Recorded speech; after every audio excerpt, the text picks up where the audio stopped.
Bismillahirrahmanirrahim. Assalamualaikum warahmatullahi wabarakatuh. Alhamdulillahirabbil alamin.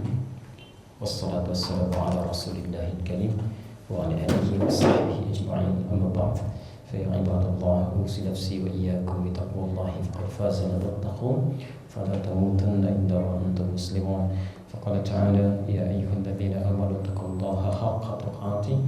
La tamutunna illa wa antum muslimun. Saudara-saudariku rahimani wa rahimakumullah, semoga Allah Subhanahu wa taala senantiasa mencurahkan kemuliaan dan rahmatnya pada kita semua. Alhamdulillah, kembali kita diberikan kesempatan oleh Allah Subhanahu wa taala untuk beraktivitas menjalani kehidupan di hari ini 5 Zulhijjah 1437 Hijrah. Semoga aktivitas kita hari ini mendapat bimbingan dari Allah Subhanahu wa taala sehingga insyaallah bisa lebih baik dibandingkan dengan hari-hari sebelumnya. Baiklah, kajian kita sesungguhnya memiliki bahasan yang telah terschedule dan kita juga telah tetapkan kurikulumnya untuk pembahasan fiqh al-asmaul husna dan telah kita sampaikan pengantarnya di 2 pertemuan lalu. Kemudian kita telah mulai nama pertama tentang bahasan Allah pada bulan yang lalu.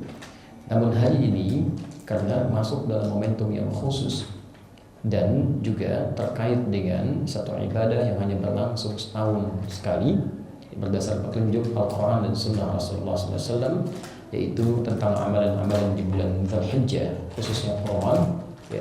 Maka mohon izin untuk pertemuan kali ini kita akan bahas tentang materi khusus mengenai tuntunan korban dalam Al-Quran dan Sunnah Rasulullah SAW. Tema kita hari ini mengenai tuntunan korban. Saya ulang, tuntunan korban dalam Al-Quran dan Sunnah Rasulullah SAW. Okay. Baik. Dan mohon dipahami dengan baik. Nanti setiap pelajaran kita, cara kita belajar atau manhaj kita akan mengeluarkan dulu petunjuk dalam Al-Quran, kemudian detailnya dalam hadis Nabi SAW. Lalu kita akan lihat bagaimana pandangan ulama mengenai petunjuk-petunjuk ini. Baru kemudian kita simpulkan. Ya.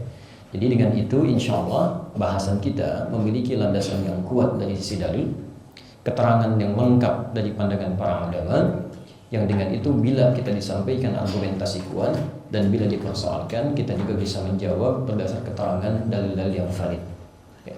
Karena itu tentang uraian korban dalam tuntunan Al-Quran dan Sunnah Rasulullah SAW, kita coba keluarkan dulu dalil-dalilnya.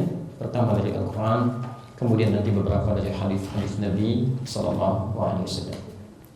Pertama, jika Anda berkenan mencatat, kita temukan di Quran misalnya kalimat korban pertama ya, di Quran surah ke-5 ayat 27.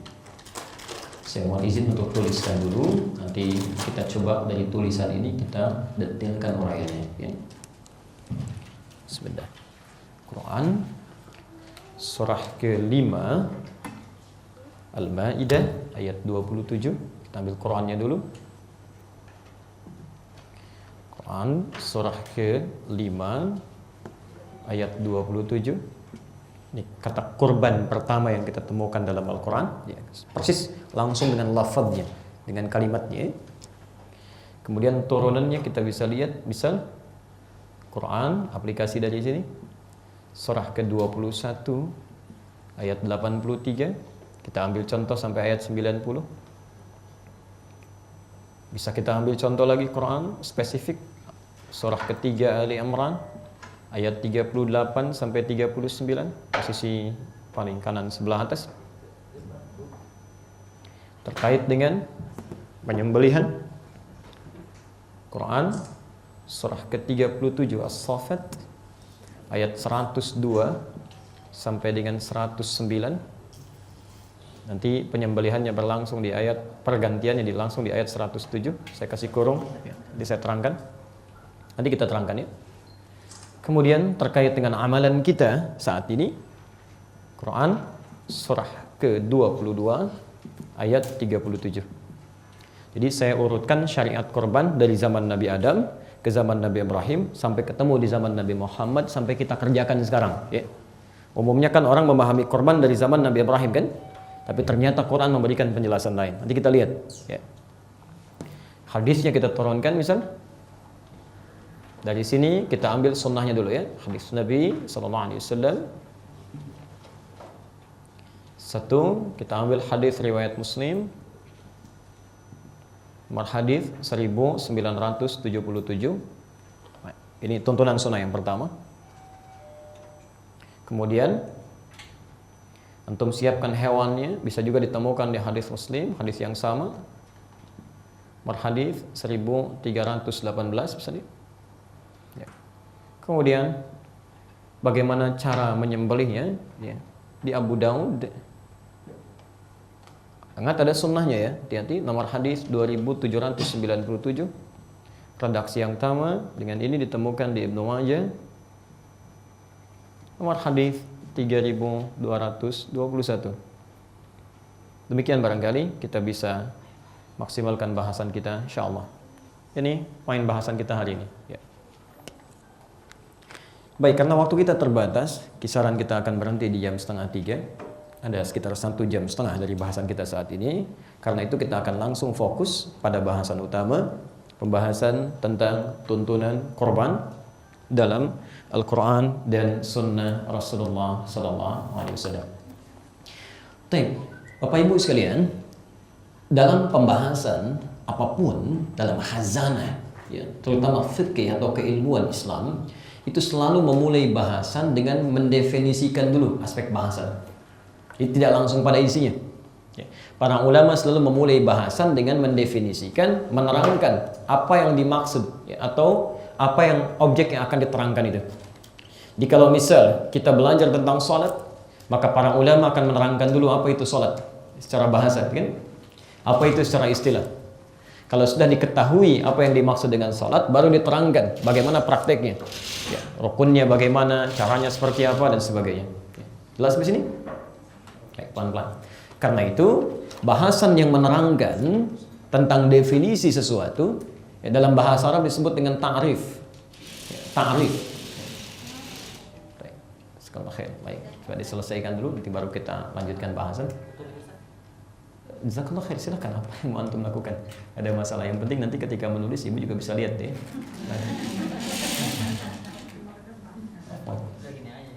Baik. Khair insyaallah, jazakallah khair. Kita lanjutkan? Baik. Proses menjelaskan sesuatu, ya, pada kajian yang akan dibahas dalam bahasa Arab disebut dengan ta'rif. Ya. Ta'rif dari kata arafa, pengenalan. Arafa yu'arifu ta'rif. Ya. Oh, hati-hati, ya, hati-hati. Ta'rif ini menjadi penting untuk membatasi masalah yang akan dikaji, ya, bahan yang akan dijelaskan. Jadi kalau tidak pernah ada batas, tidak ada kesepakatan, nanti terlampau melebar bahasannya, tidak fokus pada apa yang dikaji. Jelas, ya? Pelan-pelan. Karena itu saat kita bahas akan urei misalnya tentang ketentuan ini, kita harus dulu ketahui, ya, apa yang akan kita bahas dalam pengertian korban. Tuntunan korban dalam Al-Quran dan Sunnah, bahasan pertama tentang ta'rifnya, apa itu korban. Itu dulu. Pelan-pelan. Jadi kita bahas dulu pengertiannya, ta'rifnya, ya, definisinya, apa itu korban. Ya, saya tulis dalam bahasa Arab, kemudian kita tulis dalam bahasa Latinnya, korban. Kalau ini sudah dipahami dengan baik, baru nanti kita lihat turunan-turunannya. Baik. Jelas di sini? Baik, pelan-pelan. Quran surah ke-5 ayat 27. Kita pakai Quran saja supaya jelas batasan kita. Ya. Al-Maidah ayat 27. Kita terangkan tentang korban sampai muncul istilahnya, baru kita jelaskan isinya. Baik, bismillahirrahmanirrahim. Wathlu alaihim naba abnai Adam idh qarraba qurbanan fatuqabbala min ahadihima wa lam yutaqabbal min al-akhar. Ada ayatnya? Baik. Lihat di situ Anda menemukan kalimat korban, kan? Wathlu alaihim naba abnai Adam bil haqqi idh qarraba qurbanan. Ada kalimatnya?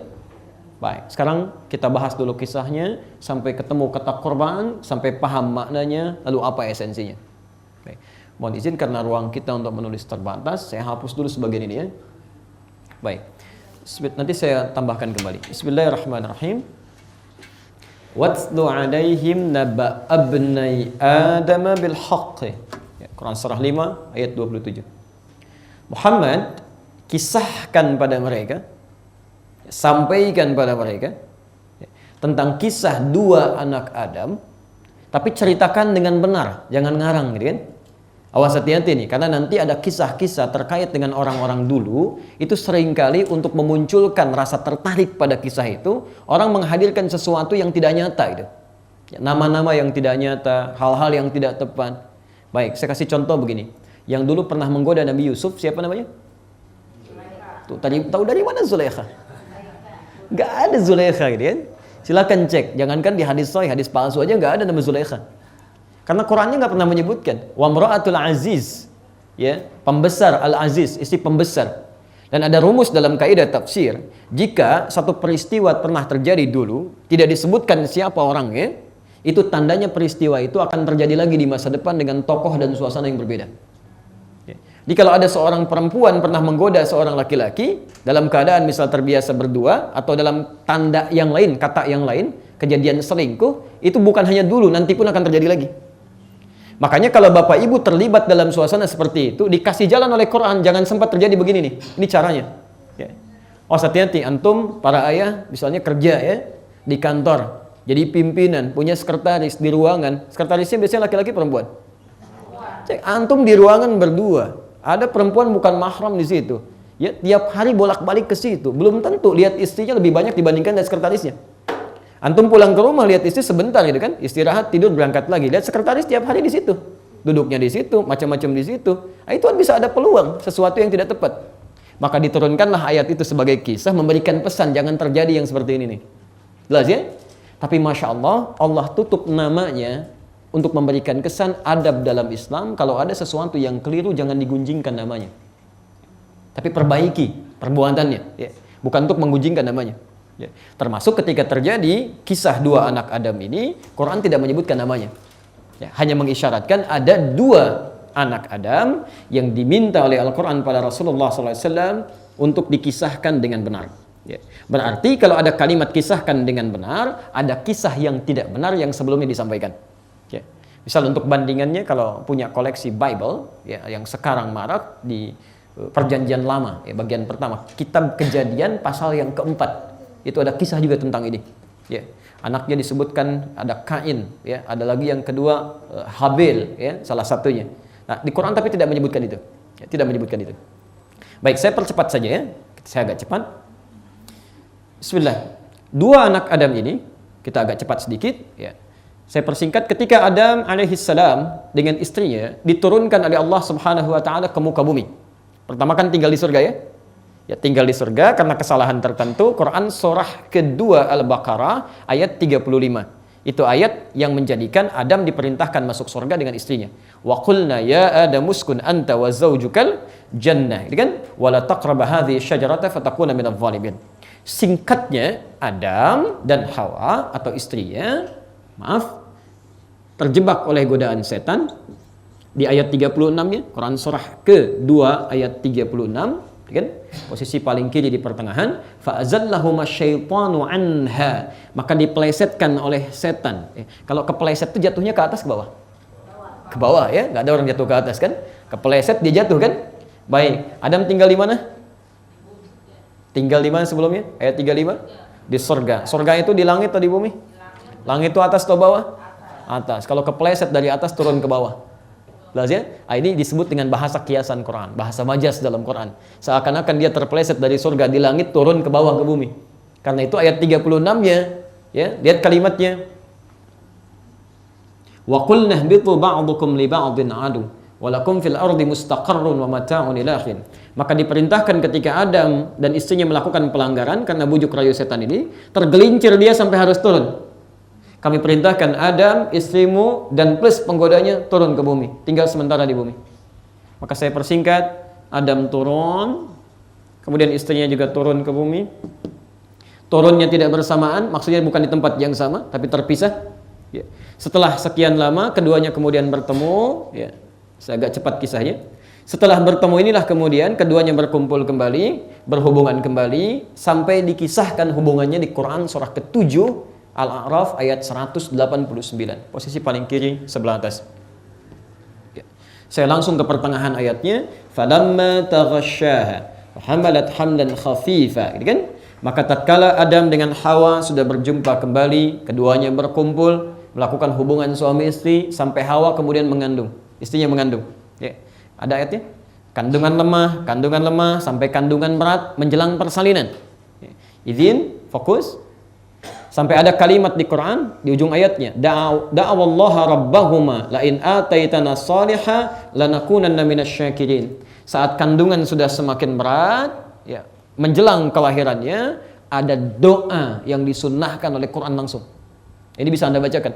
Ya. Jadi kalau Bapak Ibu menginginkan nanti yang lahir anak yang saleh, yang dekat dengan Allah, maka panduan Quran pertama bisa dimulai dari fase kehamilan, fase kandungan. Di sini suaminya ya, plus istrinya. Jadi bukan suami saja, bukan istri saja. Ya. Keduanya berdoa kepada Allah. Bahasa Qurannya da'awallaha, dua-duanya. Ya, keduanya bermohon kepada Allah. Lihat, mohon izin ya, maaf, doanya pun diatur. Ya, doanya diatur, langsung ada kalimatnya di Quran. Ya. La in ataitana salihah lanakunanna minasyakirin. Ya Allah, kiranya Engkau ganti rasa sakit yang dialami istri saya ini, misal dalam mengandung amanahmu, maka kami akan sangat bersyukur kiranya diganti itu semua dengan lahirnya anak yang saleh. Ya. Tak boleh Anda mohon dengan bahasa Anda, tapi bahasa Quran lebih baik. La in ataitana salihah lanakunanna minasyakirin. Ya. Singkatnya kemudian Hawa atau istrinya melahirkan. Okay? Kelahiran pertama lahir kembar. Laki-laki, perempuan. Kelahiran kedua juga lahir kembar, laki-laki, perempuan. Pelan-pelan.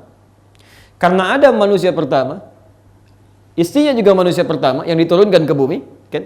Baik, fitrah kehidupan kan mesti berkembang ya, terus berketurunan kan?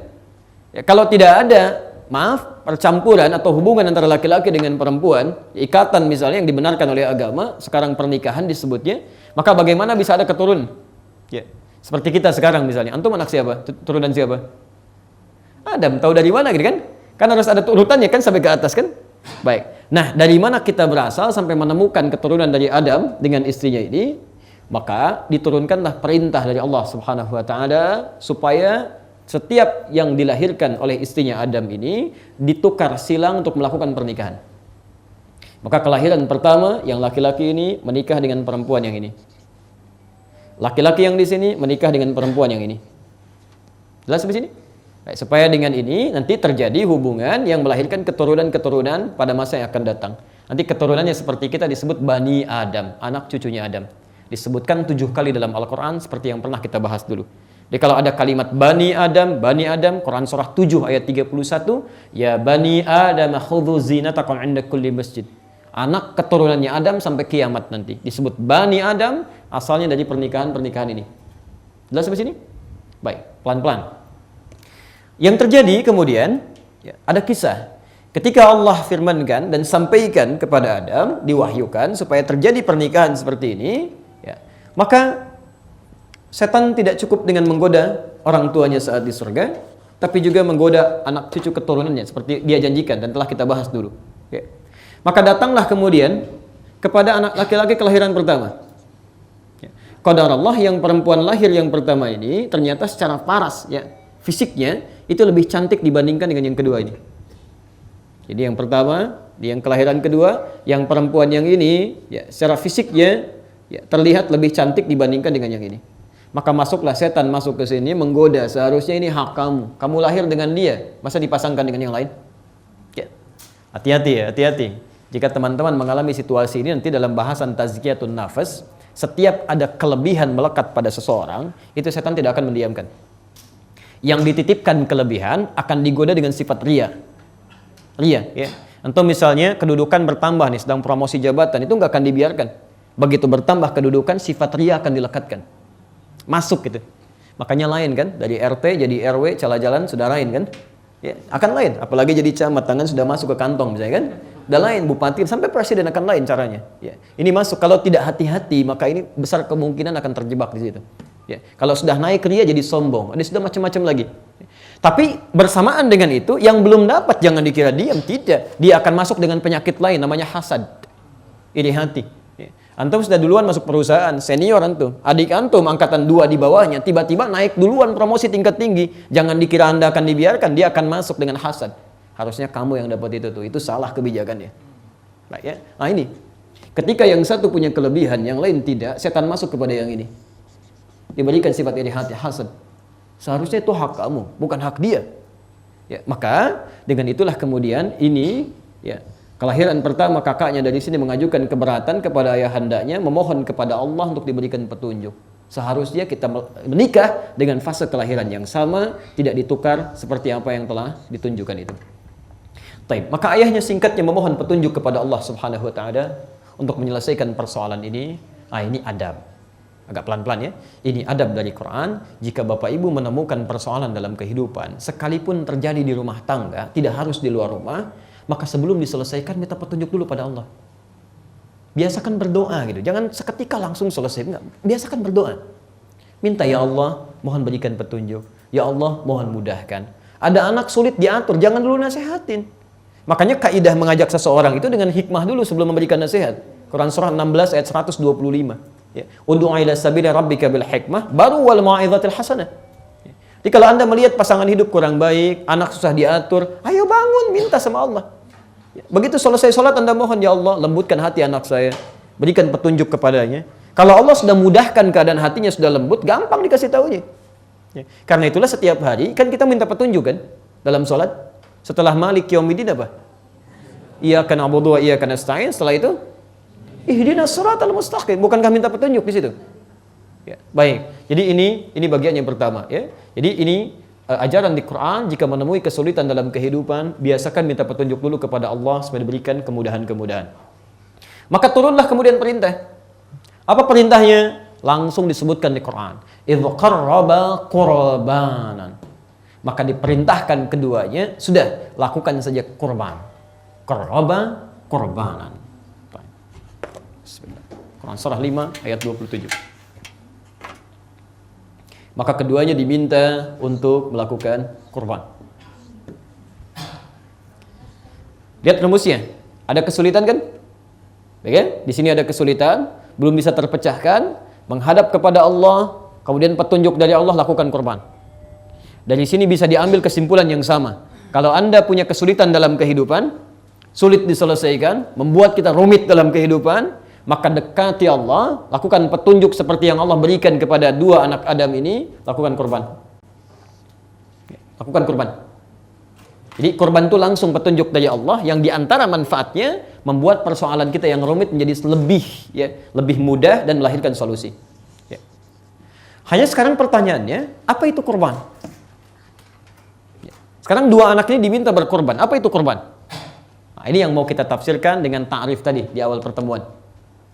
Secara bahasa, kata korban ini terambil dari kata qoroba, qaf, ra, kemudian ba. Saya ulang ya, saya agak lambatkan karena sudah kita masuk ke inti kajiannya. Secara bahasa, kata korban itu berasal dari 3 huruf ini, qaf, ra, ba, qoroba, yang berarti dekat. Ya, sesuatu yang dekat. Pernah dengar istilah qarib? Yang dekat ya. Quran surah kedua Al-Baqarah ayat 214, posisi paling kanan sebelah bawah ya. Ala inna nasrallahi qarib. Ya. Am hasibtum an tadkhulul jannata wa lamma ya'tikum mathalul ladzina khalaw min qablikum massathumul ba'sa wadh-dharra wa zulzilu hatta yaqula ar-rasul wal ladzina amanu ma'ahu mata nasrullah. Ala inna nasrallahi qarib. Artinya dekat. Sekarang perhatikan. Kalau dalam bahasa Arab ada satu kalimat, akhirnya, huruf akhir ditambah alif dengan nun. Ya, ini qaf, ra, ba, tambah alif dengan nun. Maka fungsi alif dan nun ini, itu fungsinya menjadikan makna dekat ini berbentuk superlatif, lebih, banyak atau sangat. Ya, lebih, bertambah maksudnya. Ya, banyak atau sangat. Misal, ghain fa ra, ghafara. ampunan, mengampuni. Ditambah alif dengan nun ujungnya menjadi ghufran, ghufran, kan? Yang banyak ampunannya. Ya, yang sangat mengampuni, saking banyak ampunannya, orang punya dosa seluas langit dan bumi, kalau masih mau tobat Allah ampuni itu. Qaruba artinya dekat. Tambah alif dan nun di ujungnya, korban, yang bertambah kedekatannya. Yang banyak kedekatannya. Di asal kata korban itu asalnya bukan menyembelih. Bukan menyembelih. Korban itu asalnya amalan yang dilakukan untuk menambah kedekatan kita dengan Allah Subhanahu wa taala. Ya, saya ulang ya. Korban secara bahasa berarti amalan yang dilakukan untuk menambah kedekatan seorang hamba dengan Allah Subhanahu wa taala. Untuk menambah kedekatan seorang hamba dengan Allah Subhanahu wa taala. Baik, pelan-pelan, lompat sebentar ya. Lompat sebentar. Jadi nanti kalau saat Idul Adha ada yang berkorban, tapi setelah kurban dia tidak menjadi lebih dekat dengan Allah, ada yang salah di kurbannya itu. Ada yang salah. Gak peduli walaupun kurban Anda 1 ton, 1,1 ton misalnya, kurban. Tapi dengan berkorban itu Anda makin jauh dari Allah, sholatnya susah, baca Quran sulit. Itu ada yang salah dengan kurban Anda. Itu bukan korban. Itu korban terhadap hewan yang dikorbankan. Ya. Jelas di sini? Nah, sekarang kita ambil esensinya dulu ya. Ambil esensinya dulu, ini yang paling penting. Baik, jadi ketika Anda punya kesulitan dalam hidup, ada persoalan dalam kehidupan, termasuk dosa, awas, termasuk dosa. Maka kalau Anda ingin menghilangkan itu, kemudian ingin mengentaskan kesulitan itu, dekati Allah. Bukankah yang punya solusi Allah? Yang punya rezeki Allah? Yang punya kesembuhan Allah? Kenapa Anda nggak dekati? Karena itu semua nabi dan rasul, orang-orang soleh dulu hingga kini, mereka Masya Allah setiap kali punya kesulitan, atau bahkan nggak ada kesulitan pun, rumus mereka tingkatkan kedekatan dengan Allah. Kita ambil contoh, Quran surah ke-21. Kita langsung ambil para nabi dan rasul aja. Quran surah 21 ayat 83 sampai 90 aja. Sampai 90, posisi paling kiri sebelah atas. Usap standar. Ayat 83 sampai 90. Tadi sebagian sudah Anda tuliskan. Nanti ayat 90 itu poinnya, 83 dimulai kisahnya. Wa ayyuba idh nada rabbahu. Ada? Idh nada rabbahu rabbi anni massani yadhurru wa anta arhamur rahimin. Ada ayatnya? Masya Allah. Perhatikan kalimatnya. Di situ ada beberapa kisah dituangkan. Semuanya punya masalah. Ya. Awas pelan-pelan ya. Tolong fokus, ini agak dalam kajiannya. Jadi kita butuh fokus sedikit lebih banyak. Di situ ada beberapa kisah. Ada Ayub yang diuji dengan penyakit. Penyakit ini nggak pernah dialami orang sebelumnya, tidak akan dirasakan orang setelahnya. Baik, nanti ada nabi yang masuk ke perut ikan paus. Ya, yang barangkali tidak akan pernah juga dirasakan oleh orang setelahnya. Masuk perut ikan paus, hidup dalam keadaan yang tidak mudah. Ya. Ada lagi nabi yang belum dikaruniai keturunan. Ya, awas pelan-pelan ya. Jadi berkumpul di sini, dan itu bukan biasa, bukan biasa. Belum dikaruniai keturunan dengan keadaan fisiknya sampai sudah sedemikian lemah, rambutnya beruban, dan maaf, istrinya divonis secara medis sudah monofus dan mandul. Kata manusia mustahil. Apa yang mereka lakukan? Masya Allah. Ayat 90-nya di situ. Innahum kanu yusari'una fil khairat wa yad'unana raghaban wa rahaba. Ya, Masya Allah. Apa yang mereka lakukan ketika mereka didapatkan persoalan seperti tadi itu? Mereka malah memperbanyak amal baiknya, mendekati Allah. Nabi aja punya masalah, Nabi, Rasul, jelas surganya. Punya masalah, punya persoalan yang kata orang mustahil solusinya, masih mendekati Allah. Anda bukan Nabi, bukan Rasul. Punya nggak masalah yang tidak lebih berat dibanding mereka. Kenapa jauh dari Allah? Makanya masalahnya nggak pernah tuntas gitu kan. Kan yang punya solusi Allah. Makanya Nabi Ayub pun Masya Allah, saya selalu ulang-ulang kisah ini. Anda bayangkan, dan nanti kita lihat di ujung ayatnya. Nabi Ayub ini ketika diuji dengan penyakit yang luar biasa itu Masya Allah. 7 tahun diuji itu, istrinya sampai berkata, kalau bahasa kita, papa kan Nabi, kenapa nggak minta sama Allah untuk menyembuhkan? Ya. Kata suaminya, berapa lama kita senang? Kata istrinya, 20 tahun. Berapa lama kita diuji begini? 7 tahun. Nanti saja ya, kalau masa sakit ini sama dengan masa senang kita, 20 tahun baru saya minta kepada Allah. Malu rasanya diberikan kesenangan seperti itu, diuji baru seperti ini sudah mengeluh kepada Allah. Malu. Masya Allah. 7 tahun tuh. Anda sakit gigi 7 menit, apa yang dirasakan? Ya Allah, ya Allah, Masya Allah. Itu luar biasa ya. Tapi yang paling menarik, lihat kalimat Qur'annya. Wa ayyuba. Ya. Bukan u. Wa ayyuba. Kalau kalimat normal dalam bahasa Arab, ketika dibuka, itu biasanya menggunakan rafa, dhammah. U. Al-masjidu kabirul. Masjidnya besar. Ya. Al-masjid, Masjid Al-Ittihad itu kabir, besar. U harakatnya bukan A. Tapi ini menggunakan A. A itu dhammah apa kasrah? Fathah, bukan dhammah, bukan kasrah, fathah. Ya. Fathah, harakat kan di atas kan? Fathah. A, baik. Apa artinya fathah? Dari kata fathah, terbuka. Sesuatu yang terbuka, iftahil bab. Fathah, terbuka. Harakat fathah itu sesuatu yang terbuka. Dalam ilmu bahasa Arab, jika kalimat dibuka dengan harakat fathah, itu tandanya kisahnya ingin dibuka pada orang setelahnya. Seakan-akan menyampaikan, hey, ini kami buka kisah Ayyub untuk Anda jadikan inspirasi dalam hidup. Idna la rabbahu rabbi anni massaniya dhurru wa anta arhamur rahimin. Ketika beliau baru menyeru kepada Allah Tuhannya, perhatikan. Kapan menyerunya? Ketika penyakitnya telah mengganggu beliau untuk ibadah. Masya Allah. Jadi maaf ya, saat sakit itu beliau nggak ngeluh. Alhamdulillah, nikmati aja, bersyukur. Sama aja dengan sehat. Sakit sehat kan punya Allah. Terserah yang mau nitip, mau dikasih sehat, mau dikasih sakit, terserah yang punya. Ngapain kita protes? Tapi yang paling menarik, beliau nggak ngeluh. Ketika penyakitnya sudah mulai mengganggu ibadah, mau sholat agak susah, gitu kan? Apa yang dilakukan? Baru mengatakan kepada Allah, ya Allah, penyakit ini sudah mengganggu saya untuk ibadah. Jadi minta sembuhnya itu bukan karena pengen sembuh biasa, bukan. Karena ingin ibadah dengan nyaman. Ini adab yang kedua, kalau Anda punya persoalan, ingin memohon kepada Allah, dahulukan dulu kepentingan ibadah. Jangan dunia dulu, susah. Dunia itu gak sebanding dengan akhirat, jauh. Walal akhiratu khairul laka minal ula. Akhirat lebih bagus. Ya. Coba cek. Anda begitu kesulitan membangun rumah, pengen jadi rumah apa pengen dipakai ibadah? Ya kalau pengen cuma jadi rumah aja mungkin itu yang bikin susah. Kenapa nggak Anda niatkan dengan rumah itu bisa sholat dengan baik di dalamnya? Bisa zikir di dalamnya? Anda sampai kredit motor macam-macam. Ada orang nggak kredit, motornya datang sendiri. Masya Allah gitu kan. Mungkin salah niat tuh. Salah niat gitu kan. Masya Allah. Coba cek lagi. Di ketentuan dalam kehidupan akan menjadi mudah kalau diniatkan sebagai ibadah. Ya.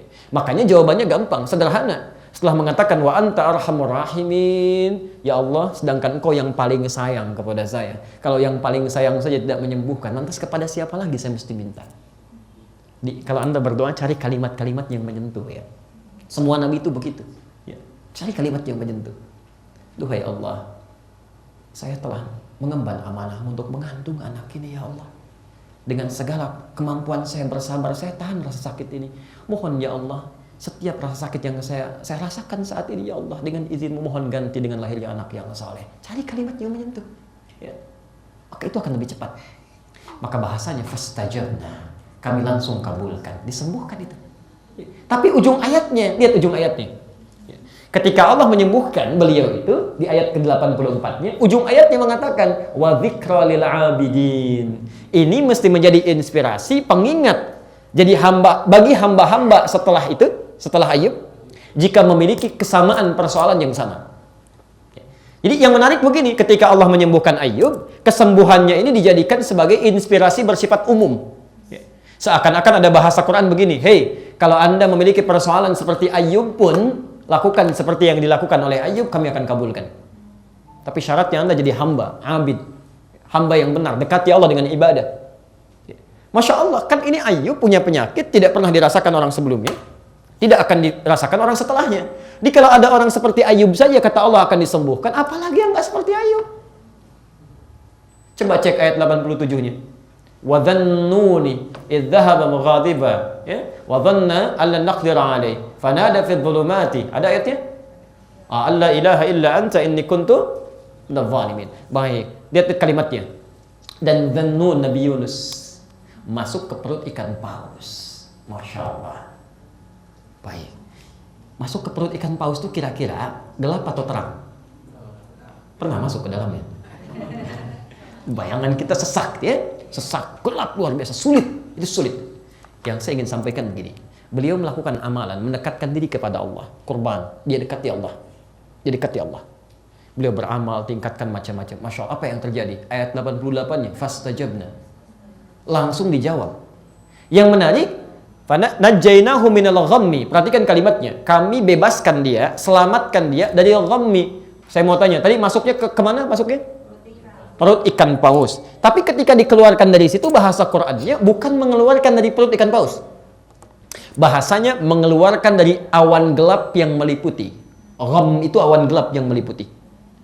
Kenapa menggunakan kalimat ini? Kata para ulama tafsir, seakan-akan Allah ingin memberikan gambaran nanti di masa depan ada orang-orang yang memiliki persoalan sekalipun nggak masuk ke perut ikan paus tapi punya kesulitan yang sama. Kayaknya gelap sampai bikin sesak gitu kan. Mau jalan susah, kayak kehilangan arah. Kenapa gelap ya? Padahal mataharinya terang. Susah gitu. Ada yang begitu. Makanya di ujung ayatnya ditutup wa kadzalika nunjil mu'minin. Cek ayatnya. Wa kadzalika nunjil mu'minin. Maka bila ada orang beriman setelahnya melakukan amalan yang sama seperti ini, kami akan selamatkan dia dari kesulitan apapun yang dia alami. Apa rahasianya? Mereka dekati dengan Allah, kurban. Makanya di ayat 90-nya disimpulkan di situ.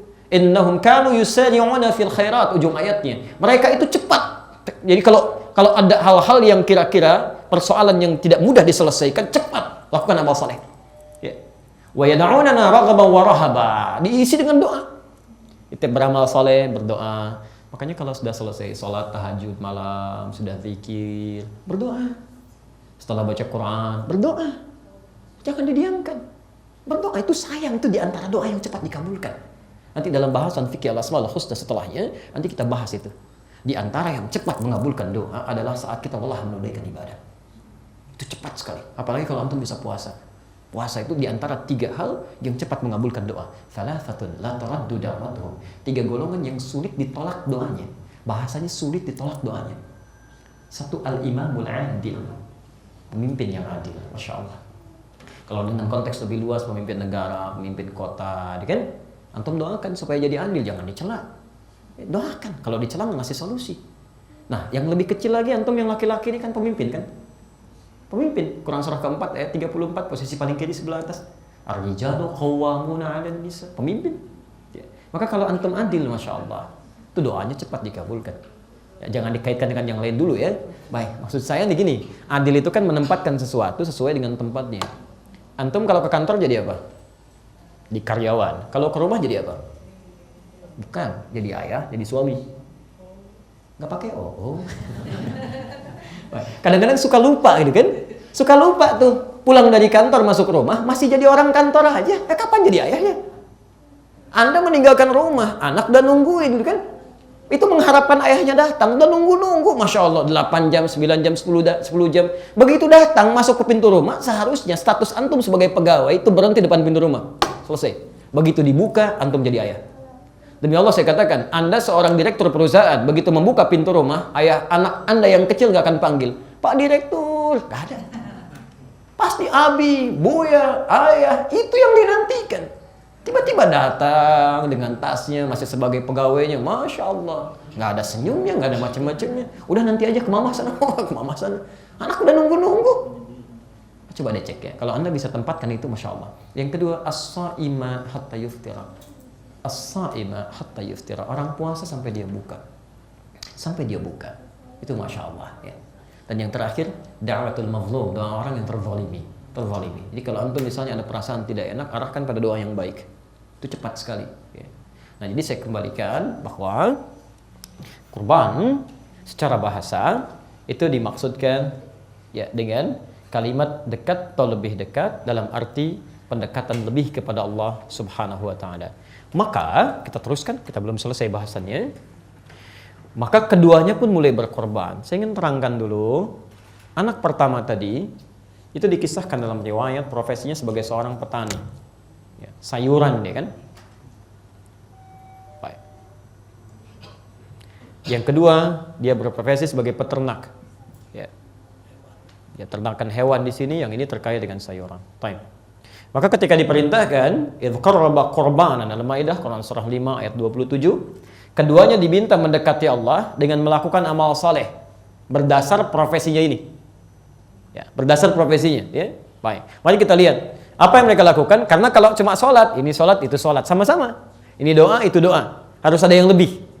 Makanya kalau Anda ingin mendekati Allah, cari amalan yang lain yang lebih. Ya. Orang malam tidur, Anda bangun. Orang siang makan, Anda puasa. Orang baca Quran 10 ayat, Anda 100 ayat. Masya Allah, cepat. Ya. Jelas sampai sini? Ya. Orang sholat subuh 2 rakaat, Anda 2 rakaat juga. Jangan sampai Anda jadi 3 ya. Harus sesuai dengan sunnah Nabi SAW ya. Jangan nambah sesuatu yang tidak ada tuntunannya. Wah. Baik, sekarang lihat pelan-pelan sedikit ya. Kemudian apa yang terjadi? Yang ini berpikir, ya Allah kan nggak makan, Allah nggak minum, berarti dia nggak butuh sayuran saya. Maka dia pisahkan yang bagus-bagus yang untuk dia makan, dia kemudian kedepankan sesuatu yang tidak bagusnya, sisanya, yang jelek-jelek, ya, yang sudah tidak layak. Jangankan, ya maaf, jangankan manusia, hewan aja mungkin sudah nggak layak, gitu kan? Karena dia pikir, sudah Allah nggak makan, Allah nggak minum, Allah nggak butuh ini semua. Yang ini tidak. Dia berpikir Allah memang tidak makan, tidak minum, ya, tidak diserupakan dengan makhluk. Tapi Allah selalu ingin melihat wujud kesungguhan seseorang, ketakwaannya. Dia nggak butuh dengan apa yang saya sekarang siapkan, tapi Allah Subhanahu wa taala ingin melihat dasar kesungguhannya. Nanti itu yang akan diambil kemudian jadi teori di Quran surah ke-22 ayat 37. Ya, nanti ada ayat di situ, la yanalallaha luhumuha wala dima'uha walakin yanaluhu taqwa minkum. Ya, Allah tidak butuh dengan dagingnya, tidak akan sampai kepadanya darahnya pula, tidak. Tapi yang akan sampai kepada Allah itu kesungguhan, takwanya. Ya. Maka yang ini kemudian menyiapkan hewan terbaiknya, ternak terbaiknya. Pelan-pelan, fokus. Apa yang terjadi? Ketika kemudian dipersembahkan keduanya, maka singkatnya, fatuqabbala min ahadihima walam yutaqabbal min al-akhar. Ya, tuqabbala min ahadihima, yang ini diterima, yang terbaik ini. Ini yang kemudian nanti pada zaman selanjutnya korbannya menjadi hewan, kan? Diterimalah kemudian yang ini, ya. Sedangkan yang ini tidak ditolak. Allahu Akbar, kalimat penolakannya menggunakan lam. Walam yutaqabbal minal akhar, lam. Jadi dalam bahasa Arab itu ada la, ada lan, ada lam. Contoh, la dengan lan sekaligus. Quran surah kedua Al-Baqarah ayat 120, posisi paling kanan sebelah atas. Walan tarada ankal yahudu lan wala an-nasara, karena alif lamnya syamsiyah dibaca walan nasara. Padahal yang kedua la begini. Wala an-nasara hatta tattabi'a millatahum. Ada lan, ada la. Kalau disebutkan lan, ya, itu untuk menunjukkan nafyul istiqbal, menafikan yang akan datang sampai kapanpun. Ya, orang barat menyebutnya never. Gak akan pernah itu, never, gitu kan? Sampai kapanpun susah. Tapi kalau la, ini masih ada peluang. Ya, ada peluang didekati, kan? Ada peluang berinteraksi, ada peluang berubah. Walaupun pada umumnya mereka menolak. Kata Quran, walan tarada ankal yahudu wala an-nasara hatta tattabi'a millatahum. Tipikal orang Yahudi, orang Nasrani itu sulit, gak akan ridho dengan kamu sampai kamu ikut sistem kehidupan mereka. Millah itu bukan agama. Millah itu lebih luas sistem kehidupan. Politiknya harus mereka yang kendalikan, ekonominya harus mereka yang ambil, tekuk lutut kalau bisa. Ya. Jelas sampai sini ya? Itu millah namanya. Nah, kata Quran, ini agak susah yang ini, yang pakai lan nih. Silakan cek. Anda bergaul dengan orang Yahudi, itu nggak mudah. Susah, semua harus dikuasai ini nih. Tapi Nasrani tidak. Masya Allah. Pernah lihat orang-orang Nasrani masuk Islam? Banyak. Kemarin kami kajian, selesai kajian ada yang masuk Islam. Masya Allah. Tapi ini susah nih. Lan susah. Jadi yang ini membuka peluang masih ada, gitu kan? Yang ini sulit. Never, gitu kan? Never. Nah, tapi kalau lam, hati-hati. Lam itu artinya menafikan madhi wal istiqbal. Dulu dan sampai kapanpun tidak akan pernah. Dulu dan sampai kapanpun. Jadi kalau cuma lan saja artinya nanti sejak peristiwa itu sampai nanti nggak akan terjadi. Tapi dulu mungkin pernah. Ya, dulu mungkin pernah. Kalau ini enggak, dulu pernah, kesini agak susah tapi masih bisa. Kalau ini lam, dulu, tidak, sampai kapanpun tidak akan pernah. Ketika Allah mengatakan tidak diterima korbannya, itu menggunakan lam. Bukan la, bukan lan. Artinya kalau menggunakan lan, dulu pernah, sekarang enggak. Kalau menggunakan la, masih ada peluang diterima. Tapi ketika menggunakan lam, sampai kapanpun dari dulu sampai akan datang, orang-orang yang berkorban, mendekati Allah beramal soleh dengan hal yang tidak bernilai, tidak akan pernah diterima oleh Allah Subhanahu wa taala. Tidak akan pernah. Jadi hati-hati ya, kaidah Anda ketika Anda ingin mendekati Allah dengan amal saleh, ingin berkorban, maka selalu mencari yang terbaik. Silahkan cek, kita ambil contoh misalnya ya. Kita ambil contoh. Quran surah kedua Al-Baqarah ayat 267 sampai 269. Oke, pelan-pelan.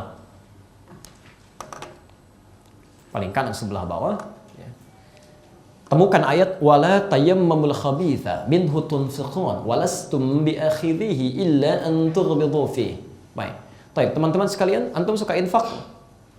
Infak, sih kan? Kaidah infak pertama kan Al-Baqarah 215 kan?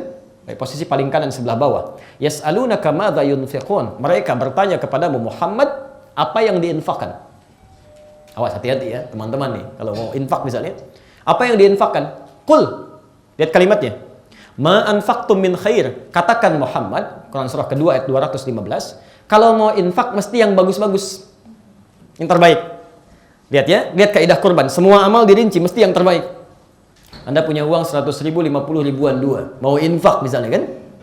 Baik, yang satu masih keras, bagus, enak dilihat, yang satu sudah lecek, gak enak dilihat misalnya. Tiba-tiba ada sesuatu misalnya dihadirkan pada infak, ya. Ada orang minta, ada kotak lewat, ada macam-macam, mana yang dimasukin? Kaidah infak bukan yang jelek, bukan yang bagus. Ada kecaman di Quran, wala tayammamul khabitha minhu tunfiqun walastum biakhidhihi illa an tughmidu fi. Jangan sampai kamu memberikan yang paling jelek. Kamu ngelihat aja nggak suka, kenapa diberikan pada orang? Ya. Sama infak itu tidak harus uang ya. Hati-hati, infak tidak harus uang. Infak itu pemberian materi. Makanan itu infak. Ya, pakaian itu infak. Ma ini kuenya udah nggak enak nih, kasih aja sama satpam di depan. Kasih satpam di depan. Antum aja nggak mau lihat, kenapa kasih orang? Jelas ya? Maka dulu ada orang berkorban dalam keadaan yang tidak bagus, Allah nggak akan terima. Semua, termasuk amalan kita. Apa Anda kira semua sholat diterima? Tidak. Bahkan ada yang celaka. Fawailul lil musallin, celaka orang sholat. Allahu Akbar, orang sholat aja masih celaka, apalagi yang nggak sholat. Silahkan cek ya, apalagi yang nggak sholat. Oh, jangan dibalik cara berpikirnya. Ada orang-orang suka iseng. Wih, orang sholat celaka, mendingan nggak sholat. Sama-sama celakanya. Anak keliru gitu ya. Ada orang sholat masih berpeluang celaka, apalagi yang nggak sholat. Siapa yang celaka ini? Teruskan ayatnya. Alladzina hum an sholatihim, yang lalai dalam sholatnya. Kenapa dia bisa lalai? Artinya lalai itu kan menampilkan sesuatu dengan tidak baik kan? Anda bayangkan, bukan cuma makanan, bukan cuma persoalan yang seperti ini, ibadah ritual kita aja, kalau kita nggak sempurna, masih memikirkan yang lain, lalai dalam sholat, kata Nabi nanti, ada orang sholat sampai tidak sadar berapa rakaat sedang menunaikan sholatnya.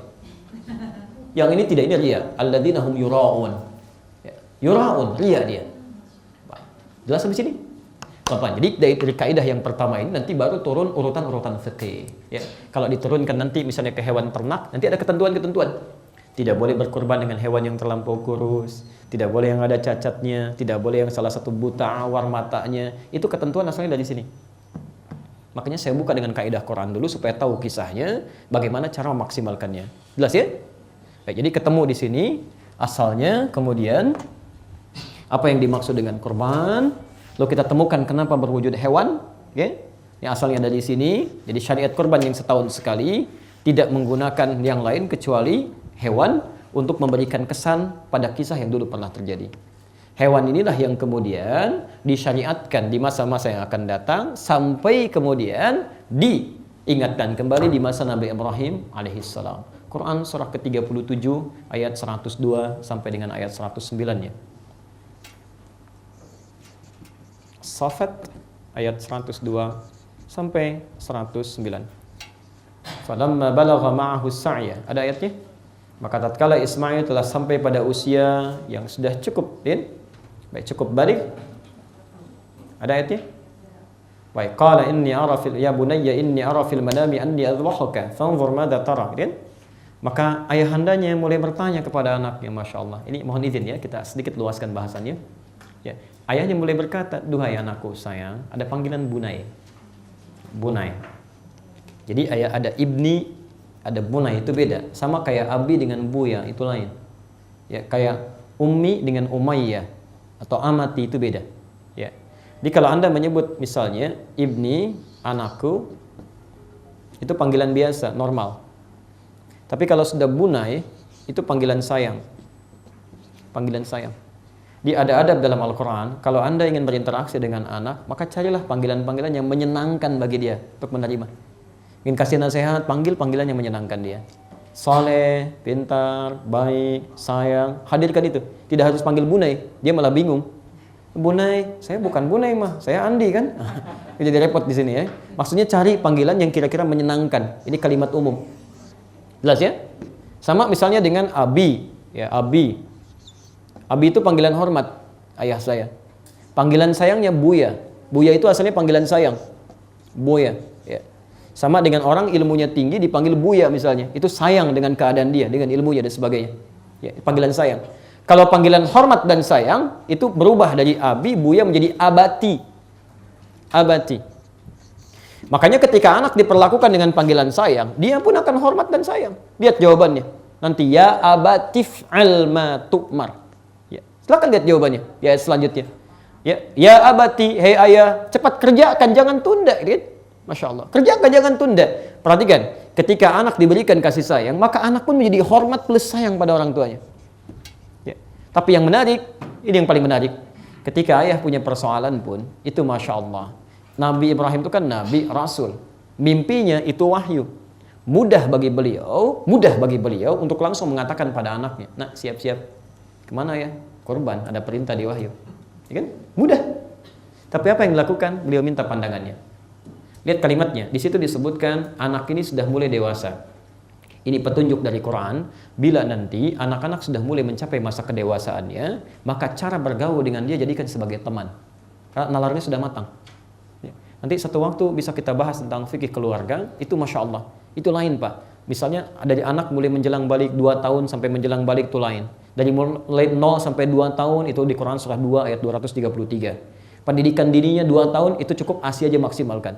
2 tahun sampai menjelang balik Quran surah ke-31 ayat 13 sampai dengan ayat 19-nya. Tapi kalau dia sudah balik, ya sudah mulai harus kurangi hal-hal yang membuat dia manja, itu sudah ada dialog.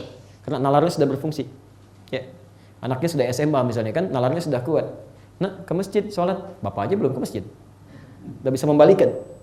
Maka dimulai di sini bukan dengan perintah tapi memulai dengan memberikan hikmah. Papa, tadi lihat di mimpi, kan, bahwa papa sembelih kau.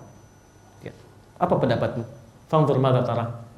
Yang mengejutkan kata anaknya, lihat kalimatnya. Ya abatif al ma tu'mar. Satajiduni insyaallah minas sabirin. Pak, cepat kerjakan sekarang. Sekarang. Tif'al itu kerjakan sekarang, jangan tunda. Insyaallah engkau dapati saya termasuk bagian orang sabar. Demi Allah saya katakan, kalau anak ini tidak dididik dengan baik oleh kedua orang tuanya, tidak mungkin bisa berkata seperti itu. Tidak mungkin. Dan Anda harus tahu, Ibrahim itu orang sibuk, Pak. Sibuk luar biasa. Bahkan ketika dilahirkan, itu kan lahirnya di Kan'an Ismail ini. Ya, lahirnya di Palestina itu. Ya, setelah itu diperintahkan oleh Al-Quran, ya, oleh Allah Subhanahu wa taala, dirangkum di Quran surah ke-37 itu, surah 14 itu ayat 37 untuk dibawa pergi ke Mekah. Apa yang terjadi? Ini anak ditinggalkan dengan ibu anaknya di Mekah yang disebutkan di Quran ghairi dzi zar'in, ya, yang tidak ada tumbuhan di situ. Hati-hati, biwadin ghairi dzi zar'in inda baitikal muharram, di satu lembah yang tidak ada tumbuhan. Anda bisa kebayang nggak? Bapak di Palestina, anak di Mekah. Jarak Palestina ke Mekah itu kalau sekarang misalnya pakai bis itu kurang lebih sehari 2 malam. Di balik kesibukannya sebagai seorang rasul dan nabi, masih meluangkan waktu untuk nengok anaknya, Pak. Dicek itu. Dia disusui, siapa yang nyusuinya? Main dengan siapa? Bagaimana keadaannya? Masya Allah. Makanya disebut dengan Ibrahim. Kalau bahasa Aramaik itu dari kata Ibrahim yang penyeberang. Suka nyebrang, lihat-lihat, ya, berdakwah, melihat-lihat kondisi anak. Dalam bahasa Arab ada meriwayatkan dari Abun Rahim, bapak yang sangat perhatian, penyayang. Ada nabi, rasul, dekat dengan Allah, disebut Khalilullah, sangat dekat dengan Allah, sibuk luar biasa, masih sempat meluangkan waktu untuk melihat perkembangan anaknya. Ada orang bukan nabi, bukan rasul, sesibuk apa sih sampai nggak pernah lihat anaknya? Berangkat gelap, pulang lagi gelap, ini kan? Dan feedbacknya apa dari situ? Ketika anak diberikan perhatian, anak bisa membantu bapaknya. Coba cek, ketika Allah perintahkan kepada Nabi Ibrahim untuk meninggikan bangunan Ka'bah, Al-Baqarah 127, posisi paling kiri sebelah atas, wa idh yarfa'u Ibrahimul qawa'ida minal bait. Ketika kami mintakan kepada Ibrahim meninggikan pondasi Ka'bah, tinggikan lagi. Maka mulai beliau bergerak. Ya. Langkah pertama untuk melakukan sesuatu disebut dengan maqam. Kalau ini Ka'bah beliau langkahkan, nggak ada makam. Sampai sekarang disebut dengan makam Ibrahim. Tiba-tiba wa Ismail, dari sisi yang lain anaknya ini, yang tadi Ismail, datang bawa batu, Pak. Ingin bantu. Batu dalam bahasa Arab disebut dengan hajar. Kalau disusun-susun jadi satu bagian disebut dengan hijr. Kalau menjadi satu ruangan disebut dengan hujrah. Jamaknya disebut dengan hujurat. Quran surah Al-Hujurat surah 49, kamar-kamar, ruangan. Lalu dia susun-susun itu sisi yang lain. Ya. Maka sampai sekarang dikenal dengan Hijr Ismail. Ya. Nah, sekarang kenapa diakhirkan kalimatnya? Padahal bisa Quran mengatakan misal wa idz yarfa'u Ibrahimu wa Ismailul qawaid. Kenapa Ismail diakhirkan di sini? Ini untuk menunjukkan kalau ilmu dalam bahasa Arab untuk menunjukkan bahwa pekerjaan yang pertama tidak sebanding dengan yang kedua. Ini cuma bantu aja. Ya. Jadi bantu, bapaknya yang punya tugas. Cuma ketika anaknya melihat bapaknya punya tugas, dia tergerak, kayak saya lagi lelah nih, saya harus bantu. Bantu. Jadi perhatian orang tua kepada anak, kalau direspon dengan baik, anak akan coba merasakan itu. Ya. Antum ada mobilnya, ada motor, Masya Allah. Begitu bapaknya nyuci, anak ikutan nggak? Pak, saya aja yang nyuci. Atau jangan-jangan antum yang cuci, anak yang pakai. Ibu lagi nyapu, anaknya bantu nggak? Atau jangan-jangan ibunya nyapu, anaknya yang bilang, Ma ini ada yang belum kesapu. Coba cek, jangan salahkan anaknya, coba cek. Pernahkah dulu perhatian kita tidak maksimal kepada anak-anak sehingga sikapnya tidak seperti yang diharapkan? Itu poinnya. Tapi dengan singkat, saat akan disembelih itu, ya tiba-tiba terjadi satu hal dengan cepat saja karena kita waktunya sudah akan habis ya. Itu setelah diikat dan sebagainya, ketika akan disembelih dilakukan, maka qad shaddaqta ru'ya. Kamu telah benarkan mimpi itu. Ya, benar itu. Lalu di ayat 107-nya ya, fanadainahu bidzibhin 'azim. Maka kami ganti Ismail itu dengan yang lain, sembelihan yang sangat besar. Hewan yang lain ya, yang menggantikan Ismail alaihissalam sebagai bagian dari korbannya. Pelan-pelan. Masih ingat tadi anak Adam berkorban dengan apa yang diterima? Hewan kan? Ismail pun kemudian ketika akan disembelih, syariat korbannya, korbannya di situ kan bukan ingin menyembelihnya, korbannya ingin mendekatkan dirinya dengan Allah kan? Makanya bahasa wahyunya qad shaddaqta ru'ya, kamu telah membenarkan itu petunjuk.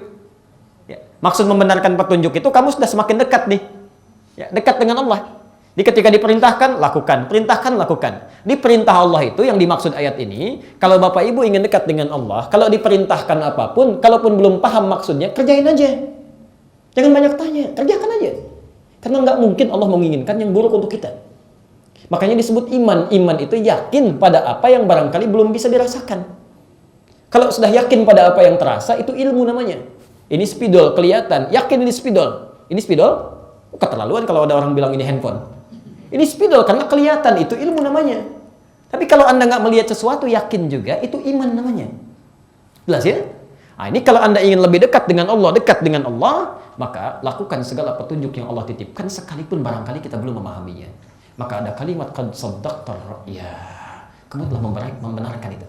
Ya, mimpi itu, wahyu itu. Semakin dekatlah dengan Allah Subhanahu wa taala. Nah, Bapak Ibu sekalian, dari sinilah kemudian syariat korban yang setahun sekali itu berlangsung dan disyariatkan dalam bentuk hewan. Dari kisah-kisah yang berlanjut ini sampai ke masa Nabi Muhammad SAW. Jelas sampai sini? Pelan-pelan.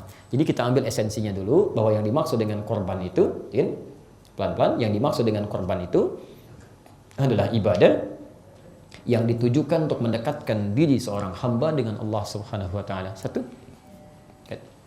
Yang kedua, korban bisa bermanfaat mengikis kesulitan-kesulitan, bisa bermanfaat untuk mengikis kesulitan-kesulitan yang dirasakan dalam menjalani kehidupan. Korban bermanfaat dalam mengikis kesulitan-kesulitan yang dirasakan dalam menjalani kehidupan. Jadi kalau Anda sedang sulit macam-macam, lakukan korban, dekati Allah, ya. Dekati Allah. Baik. Yang ketiga, syariat korban penyembelihan. Ya, syariat korban dalam bentuk penyembelihan, Idul Adha itu maksudnya. Syariat korban dalam bentuk penyembelihan adalah sunnah yang dilakukan,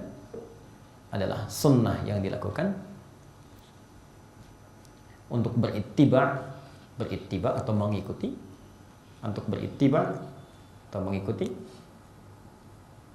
pada kehidupan Nabi dan Rasul sebelumnya. Pada kehidupan Nabi dan Rasul sebelumnya. Pelan-pelan ya. Baik, kalau sudah dipahami ini, sekarang tinggal masuk kepada syariat Nabi Muhammad SAW. Oke? Baik, jadi dari kisah Nabi Adam diulang di masa Nabi Ibrahim, itu kan? Dengan konteks yang berbeda. Dari situ disyariatkan kepada masanya umat Nabi Muhammad SAW. Baik, pelan-pelan. Bukankah ketika mereka sudah selesai terus berdoa ya, minta diturunkan Nabi? Ya, jadi urutannya dari Nabi Ibrahim, setelah selesai meninggikan Ka'bah, Ismail dengan Ibrahim, keduanya berdoa di samping Ka'bah. Ya, di antara doanya Al-Baqarah ayat 129, posisi paling kiri sebelah atas. Ya, ini maksudnya saya pengen lacak untuk menemukan sampai ke Nabi Muhammad. Ya. Rabbana wab'ats fihim rasulan minhum yatlu 'alaihim ayatika wa yu'allimuhumul kitaba wal hikmata wa yuzakkihim innaka antal azizul hakim. Ada ayatnya? Oke. Rabbana wab'ats fihim. Kemudian Ibrahim dan Ismail berdoa kepada Allah, ya Allah, mohon utus nanti seorang rasul minhum, dari kalangan mereka sekitaran Ka'bah. Siapa rasul yang lahir di dekat Ka'bah? Nabi Muhammad SAW, tidak ada yang lain. Tidak ada yang lain. Yatlu 'alaihim ayatika, kemudian dia membawa tugas untuk menyampaikan wahyu, ayat-ayatmu. Wa yu'allimuhumul kitaba, menjelaskan kandungan wahyu lewat hadis, sunnah. Jadi kalau Anda misalnya di wahyu petunjuk salat, tunaikan salat, bagaimana caranya? Lihat ajaran Nabi. Gak bisa kita salat sendiri. Oke, lihat petunjuk Nabi. Jadi Nabi diturunkan untuk mengajarkan kita. Sudah Nabinya turun mengajarkan, kita yang nggak pakai, keterlaluan. Jelas ya? Wal hikmah, dan esensi ibadah. Apa maknanya? Seperti tadi kita bahas. Wa yuzakkihim, dan untuk membersihkan keadaan hati kita. Jadi kalau orang ibadahnya benar, hatinya bersih. Jadi kalau ada orang masih ibadah, hatinya masih kotor, ada yang keliru dengan ibadahnya. Innaka antal azizul hakim. Baik, pelan-pelan. Ketika beliau berdoa itu keduanya, Ibrahim dan Ismail memohon, maka dikabulkan oleh Allah. 30 generasi setelah itu lahirlah kemudian Nabi Muhammad SAW. Ini jaraknya cukup jauh ya. Saya pernah sampaikan juga jarak-jarak ini, mungkin mudah-mudahan bisa diingat ya.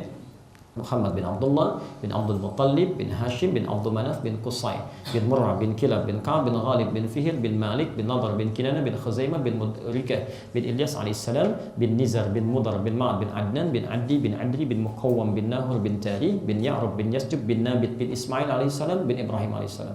30 generasi baru lahir. Ya, dari Ibrahim yang mulai ke Adam itu bukan generasi yang singkat. Bin Azar atau bin Nahur bin Abil bin Kinan bin Arfakhshad bin Sam bin Nuh alaihissalam bin Mihlail Matusyara bin Kinan bin Anwas bin Tith bin Adam alaihissalam. Jadi dari Adam turun ke Ibrahim, berdoa supaya lahir Nabi Muhammad, dikabulkan. Jawaban pengabulannya ada di ayat 151-nya, posisi paling kanan sebelah bawah. Kan? Kama arsalna fikum rasulan minkum yatlu alaikum ayatina. Lihat ya? Baik, sebagaimana kami utus seorang rasul dari kalangan kalian yang memberikan tugas-tugas seperti doanya Nabi Ibrahim. Ya. Nyambung urutannya? Jadi Nabi Ibrahim sudah melakukan syariat kurban kan? Berdoa, doanya minta lahir Nabi Muhammad lahir, ya, kemudian diberikan tugas kan untuk menyampaikan wahyu. Di antara wahyu itu adalah syariat berkurban. Syariat berkurban. Seperti tercantum di surah Quran, surah ke-22 itu, ya, surah ke-22 dari mulai ayat 34-nya sampai ayat 37 itu. Baik. Nah, disinilah ketemu kemudian oleh kita dari mulai syariat kurban. Kenapa kita lakukan tiap tahun dari urutan sejak Nabi Adam sampai Nabi Muhammad SAW.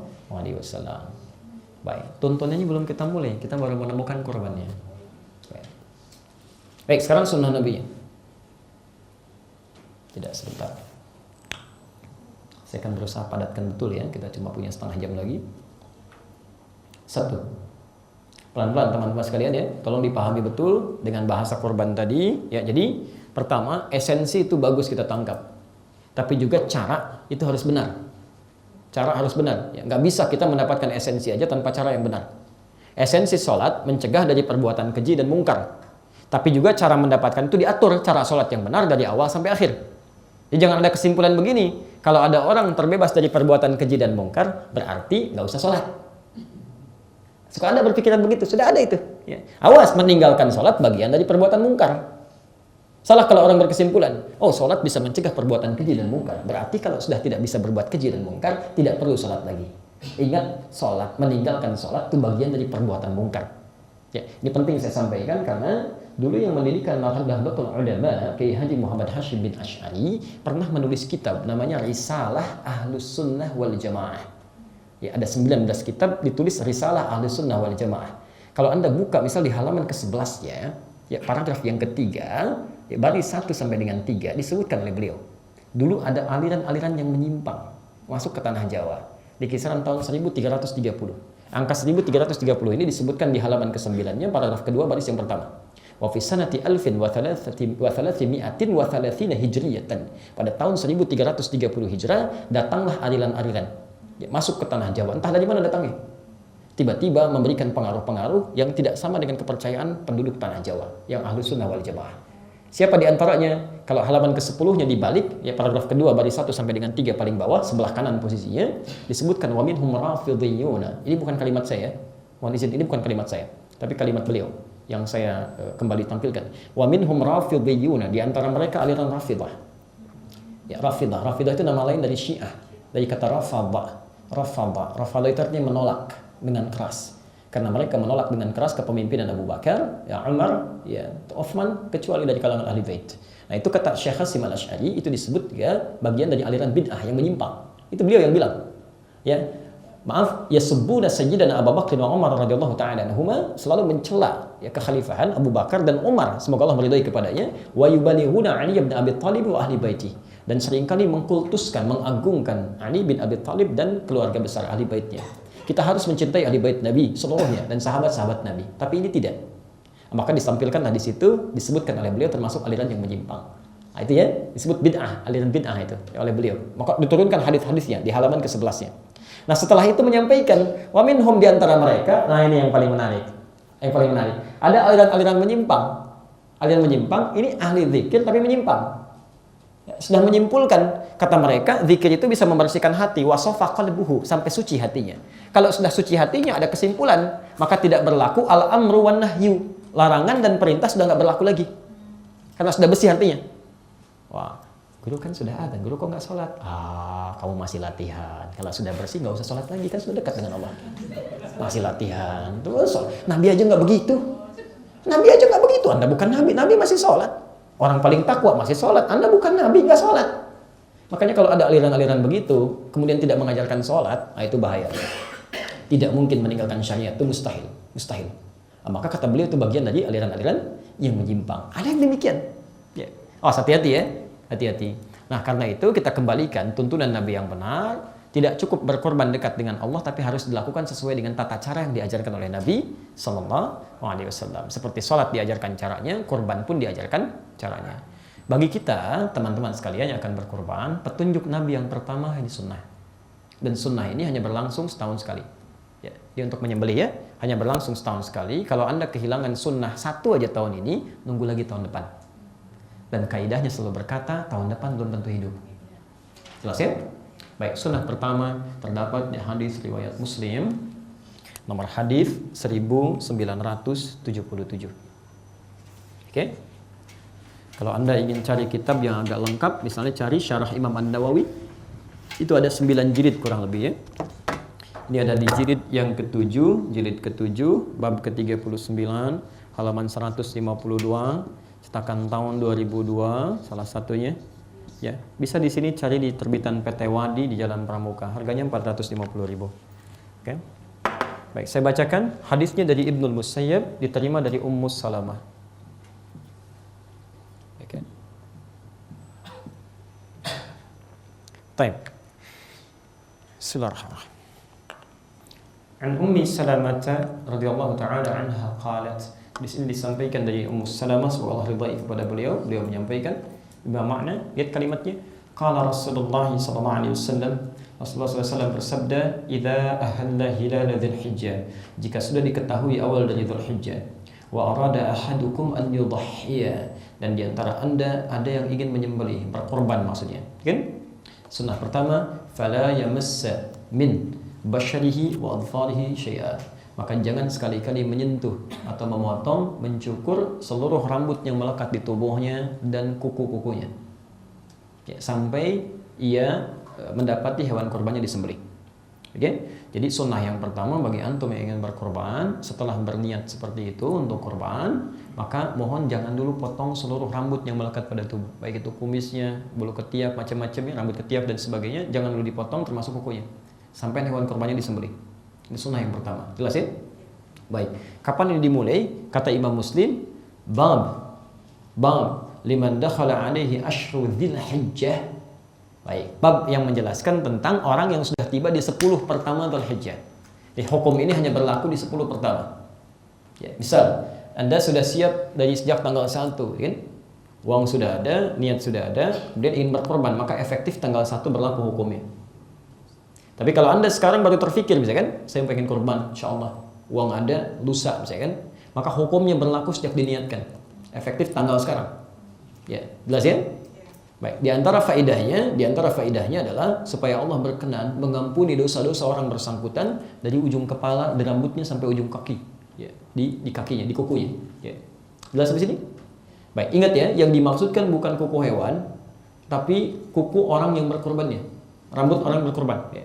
Karena ada informasi menyebar di Indonesia, cuma di Indonesia aja, negara lain nggak ada. Ya, di Indonesia, karena asalnya ini bermula dari salah terjemahan. Dia ada terjemah Sahih Muslim versi ringkasan, diterjemahkan keliru dalam bahasa Indonesia. Kan penerbit, maaf ya, itu kalau suka ada kitab suka dibagi-bagi penerjemahannya, nggak satu orang gitu.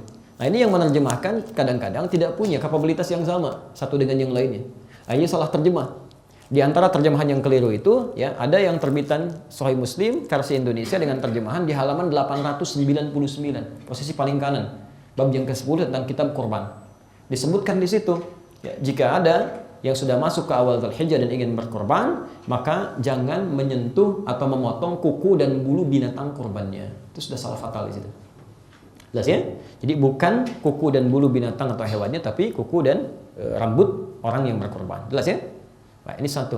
Dan mohon izin teman-teman yang berkorban, ya, kalau misalnya lupa, maka dari mulai saat ini ditahan untuk tidak dipotong atau tidak dicukur rambutnya. Ini hukumnya sunnah.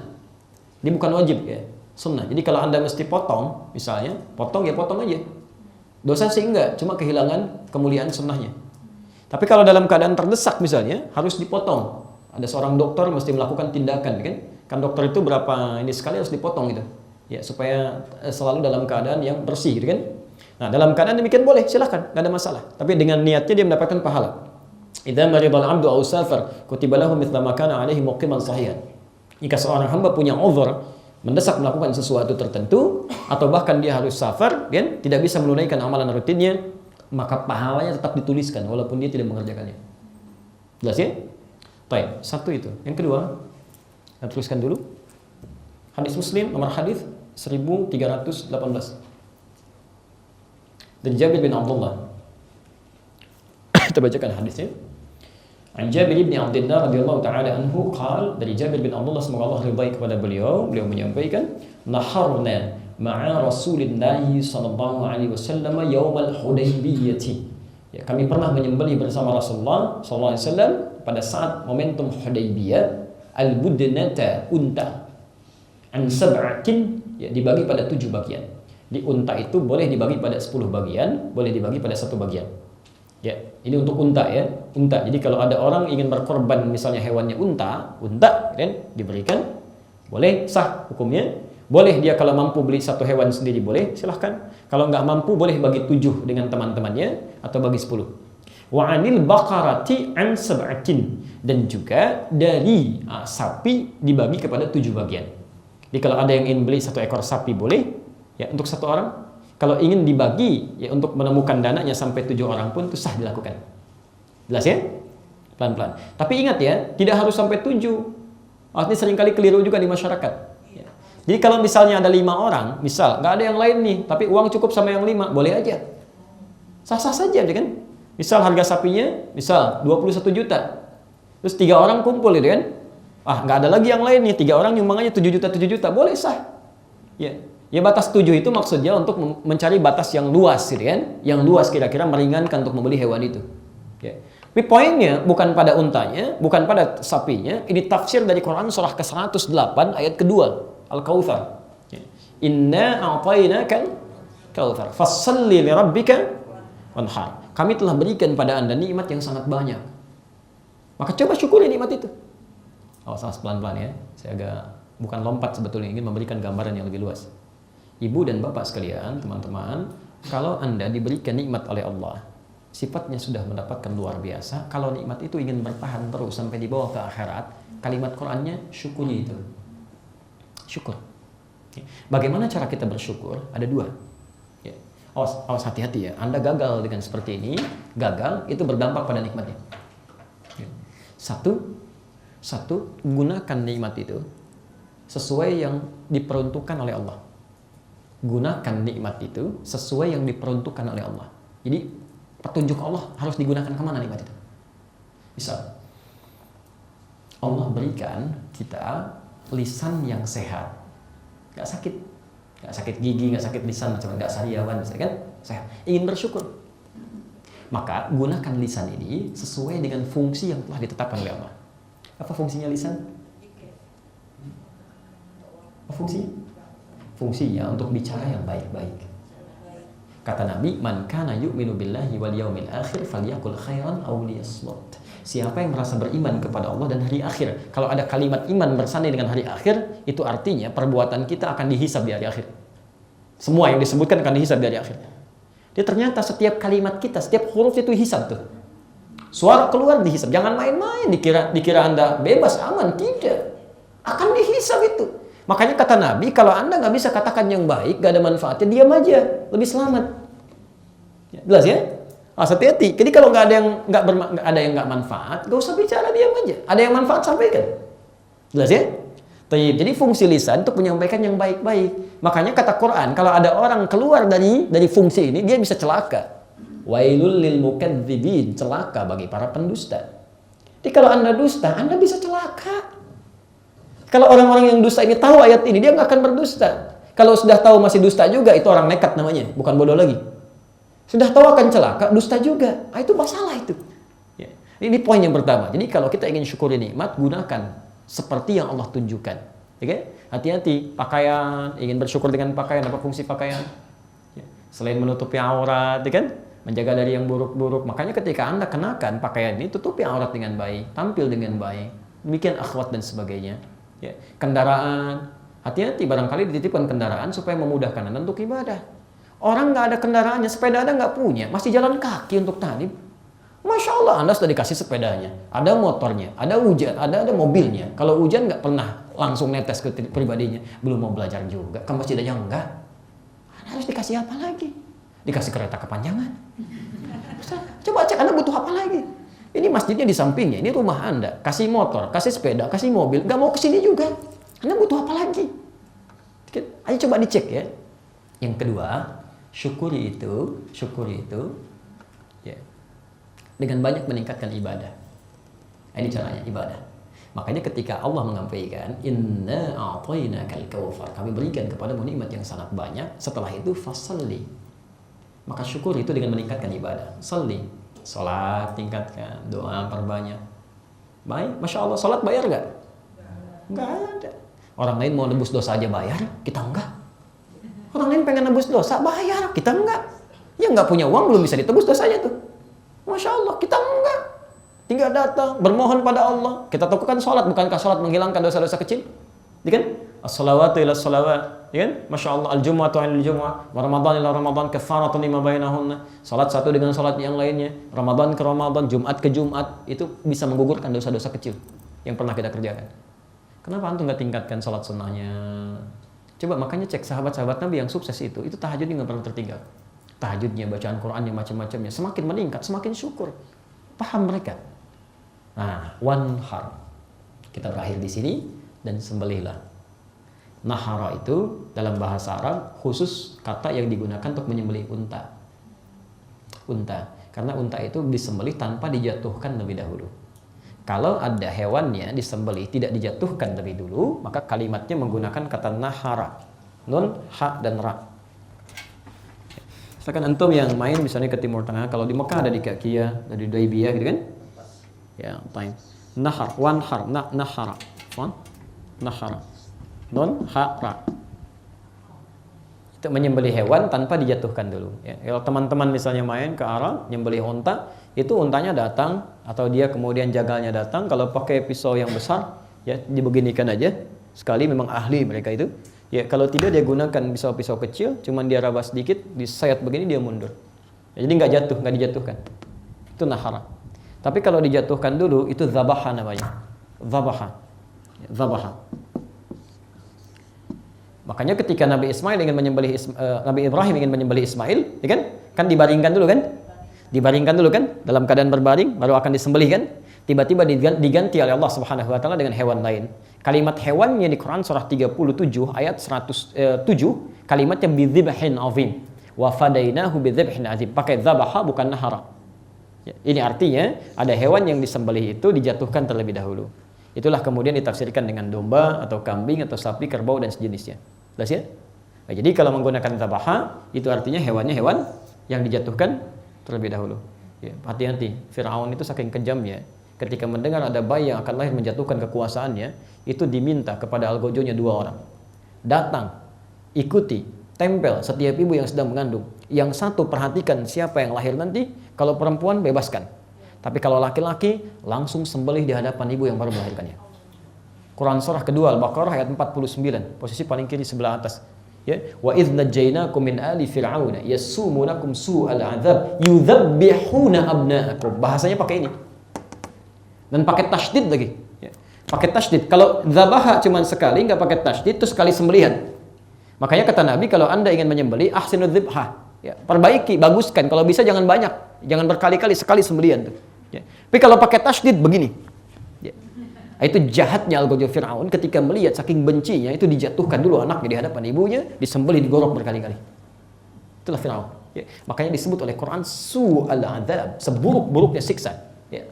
Kekejaman yang paling kejam itu. Ya. Anda bayangkan Firaun kejamnya luar biasa, disebutkan paling kejam. Ibu sudah mengandung luar biasa, begitu lahir masih merah Pak dijatuhkan, disembelih, disebut siksa yang paling kejam. Orang sekarang nggak peduli laki-laki perempuan, belum lahir sudah dieksekusi. Coba cek Firaun, orang paling kejam itu masih nunggu. Kalau perempuan bebas, wa yastahyuna nisaakum. Laki-laki eksekusi, sembelih. Orang sekarang nggak peduli laki-laki atau perempuan, eksekusi langsung, aborsi, bunuh, selesaikan. Kata apa yang paling tepat untuk dilekatkan pada orang seperti itu? Nah sekarang poinnya adalah ketika Quran menyebutkan nahar, fasalli li rabbika wanhar. Apa yang disembelih? Unta. Unta itu besar atau kecil? Besar mana dengan kambing? Besar unta. Baik ya? Pelan-pelan. Dari sini para ulama menyimpulkan hukum yang dimaksud unta itu menunjuk kepada sesuatu yang terbaik yang bisa kita tampilkan. Jadi sunnah yang kedua, kalau antum ingin berkorban setelah menyiapkan tadi sunnah-sunnah tadi, maka cari hewan korban terbaik. Ya? Baik, hadis riwayat Al-Hakim An-Naisaburi, belum dituliskan? Di kitab Al-Mustadrak yang disusulkan, ya. Nomor hadis 7560 dari Hasan ya, bin Ali, cucunya Rasulullah sallallahu alaihi wasallam. Kita bacakan hadisnya. Amarana Rasulullah sallallahu alaihi wasallam, telah memerintahkan kepada kami, di sini berakhir kajian kita. Rasulullah sallallahu alaihi wasallam telah memerintahkan kepada kami Rasulullah sallallahu alaihi wasallam an-nalbasa ma najid, untuk mengenakan pakaian terbaik yang bisa kami kenakan saat Idul Adha, wa an-natatayyaba bi ajwada ma najid, dan supaya kami mengenakan parfum untuk laki-laki, wangian terbaik saat tanggal 10 ya, Idul Adha. Jadi sunnahnya pakai pakaian yang terbaik, cari parfum yang terbaik untuk laki-laki. Yang ketiga, ini wa an nudahhiya bi asmana ma najid, dan supaya kami mencari hewan sembelihan yang terbaik sesuai dengan anggaran kami. Ya, bi asmana ma najid, yang terbaik yang kami dapatkan sesuai dengan anggaran kami. Jadi kalau Anda misalnya menganggarkan 3 juta rupiah, maka cari hewan korban yang paling bagus dengan anggaran itu. Ya, kambing misalnya kan, terserah mau kambing Jawa, mau domba Garut, macam-macam. Anda punya uang 3 juta, cari yang terbaik dengan anggaran itu. Ya, sapi punya 21 juta, cari yang terbaik dengan anggaran itu. Jelas ya? Baik, jadi sunnah yang kedua, cari hewan-hewan terbaik saat akan kemudian dikorbankan. Tolong pastikan ya, teman-teman panitia, hati-hati itu ya. Anda zalim kalau misalnya menggunakan amanah orang dengan cara yang tidak tepat. 2,5 juta begitu keluar hewannya kurus kan? baik, ada cacat dan sebagainya, itu berbahaya, itu salah. Jelas ya? Jadi teman-teman yang korban juga pastikan, terutama yang korban yang tidak melihat hewannya. Kan suka ada nitip-nitip ya. Kalau bisa tolong fotokan dong, kirim ke saya gitu kan. Nah, supaya diketahui. Alhamdulillah. Kecuali kalau Anda sudah percaya pada orangnya, ya tidak perlu juga berlebihan gitu kan. Baik. Baik. Jadi kalau ini sudah ada, silahkan siapkan hewannya yang baik dan hilangkan cacat-cacat yang tidak diinginkan. Kalau sudah seperti itu kita tutup. Selanjutnya hadis nomor 2797 Abu Daud, tercantum juga di Ibnu Majah nomor hadis 3221. Dan di sini kita akhiri kajian kita. Kalau sudah siap dikorbankan, dilakukan untuk Allah, maka ada sunnah yang terakhir. Ini yang jarang sekali dipraktikkan. An Jabir bin Abdullah radhiyallahu taala anhu qala, dari Jabir bin Abdullah semoga Allah ridhai kepada beliau, qala, beliau menyampaikan, raaitu Rasulullah sallallahu alaihi wasallam. Saya seringkali melihat Rasulullah sallallahu alaihi wasallam. Saya ulang, saya seringkali melihat Rasulullah sallallahu alaihi wasallam hina yadhbah, setiap akan menyembelih hewan kurban. Lihat sunnah pertamanya, aqbalal qiblah. Teman-teman yang pria menghadapkan hewan kurbannya ke arah kiblat. Ingat ya, sunnahnya ya, tolong hadapkan hewan kurbannya ke arah kiblat. Jadi ketika antum simpan, ya letakkan dulu hewan kurban, ketika akan disembelih, ya kan? Hadap dulu ke kiblat. Yang dihadapkan hewannya ya. Hewannya ingat. Jadi kalau kita yang menghadap namanya mustaqbil. Ya, Al-Bukhari nomor hadis 751, 757 dan 397 di hadis Muslim. Ya kan? Idza qumta ila shalah fa asbighul wudhu thumma istaqbil qiblah. Kalau Anda ingin salat, sempurnakan wudu, menghadaplah ke arah kiblat. Menghadapnya kita disebut mustaqbil. Tapi di hadis ini akbala itu menghadapkan. Ya, menghadapkan. Jadi hewannya hadapkan ke kiblat. Di kepalanya misalnya ini kiblat, kepala hewannya ditaruh di sini. Jadi kalau manusia meninggal kepalanya di kanan, di selatan, kalau hewan di sebelah kiri. Ya. Hadapkan ke kiblat, ini sunnah yang pertama. Anda tidak lakukan, Anda kehilangan pahala sunnah satu. Awas ya, mohon izin, mohon maaf ya. Ini ditunggu setahun sekali. Jelas ya? Baik, dan dalam hal seperti ini, kata Nabi persiapan sebelumnya itu tolong asah dulu, ya. Idza dzabhtum fa ahsinu dzibha. Kalau Anda mau nyembelih, maka perbaiki, baguskan sembelihan, maka asah dulu. Ya. Asah goloknya yang tajam dan sebagainya, dan jangan mengasah di depan hewan kurbannya. Ya. Tunggu sebentar ya, panjangin dulu. Ini bahaya kayak gitu ya. Awas, itu dosa ya. Dosa nggak boleh. Bahkan hewan satu pun ketika disembelih, yang lainnya jangan lihat. Jangan lihat ya. Tunggu ya, kamu nanti. Ini dulu gitu ya. Nah, ini bahaya. Jangan bermain-main dengan syariat ya. Kalau sudah ada, maksimalkan. Taib, itu sudah selesai. Sebelum disembelih, sudah menghadap. Ini Masya Allah mungkin antum bisa belajar di teman kita di Australia, orang Muslim juga. Ini Masya Allah ini orang saleh. Dia punya peternakan, dia rawat domba-dombanya Pak. Ibu sekalian, dia rawat dengan baik. Itu setiap merawat lakukan ikhlas karena Allah. Kalau dia mau sembelih, itu nggak pernah dijatuhkan dengan tali. Cuma ditutup kupingnya, dibeginikan kuping dombanya itu atau kambingnya tutupkan begini. Dia bacakan kalimat Allah di situ. Ya. Dibacakan kalimat Allah, Bismillahirrahmanirrahim. Ditutup begini, dibisikkan ke telinganya. Itu Allahu Akbar. Itu kambing tuh kayak tidur, jatuh aja, plak, nggak gerak gitu gini. Kami lihat sendiri, Ya. Ini nggak ada yang pegang, dia sendiri aja sembelih, selesaikan itu. Itu coba antum lihat orang-orang saleh yang saat berkorban itu, coba cari tempat-tempat yang baik. Siapa yang merawat kan? Dari mana pakannya? Saya pernah main ke daerah Telas tuh di Jawa Tengah ke sana. Allahu Akbar. Kami pengen lihat perawat kambing di sana. Antum tahu nggak begitu ke sana itu kan saya pernah ceritakan dulu ya, yang mulutnya ditutup itu pakai potongan aqua, mulut kambingnya. Saya tanya kenapa ini ditutup, sakit ya?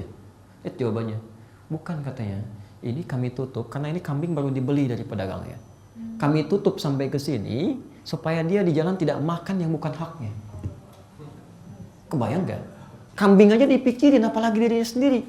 Padahal belum tentu rajin ngaji seperti antum. Itu kambingnya dipikirin kan? Pernah nggak antum pikirkan? Itu akan ditanya oleh Allah Subhanahu wa taala. Dicari orang-orang kayak gini nih, orang-orang saleh. Jadi bermanfaat kan? Kambingnya bermanfaat, segalanya bermanfaat, ambil, maksimalkan. Nah, ketika sudah seperti ini, maka selanjutnya qala Nabi menyampaikan, Allahumma hadza min Muhammad wa ali Muhammad wa ummat Muhammad. Ya Allah, mohon terima kurban ini dari Muhammad. Satu, dari keluarga Muhammad. Dua, dan dari umatnya Muhammad sallallahu alaihi wasallam yang selama hidupnya tidak bisa berkorban. InsyaAllah Rasulullah SAW masih memikirkan kita, padahal kita nggak pernah dilihat kan?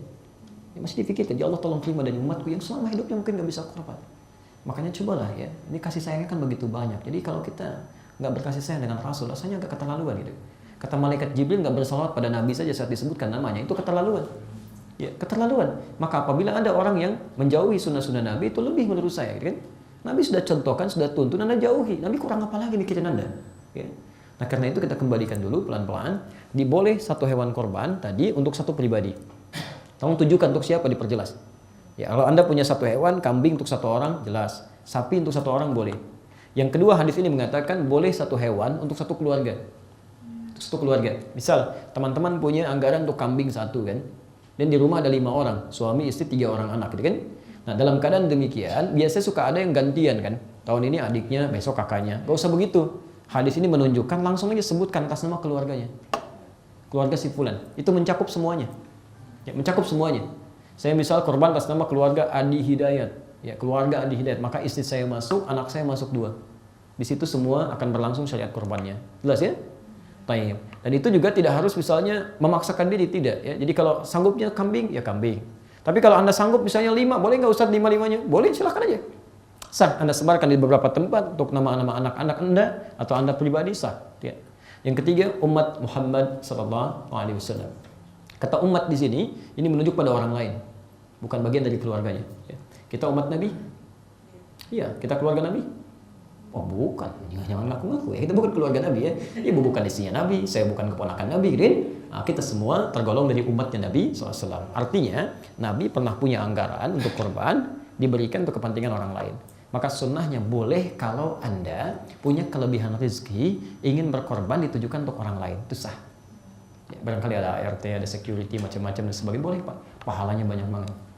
Banyak luar biasa dari doa orang itu, dari kebaikannya. Dan hadis Muslim nomor hadis 1893, man dalla ala khairin falahu ajruhu mithla ajri fa'ilihi min ghairi an yanqusa min ajrihi syai'. Siapa yang memfasilitasi, menunjuk pada kebaikan tertentu, dia dapat pahala yang sama dengan yang mengamalkan tanpa dikurangi sedikit pun.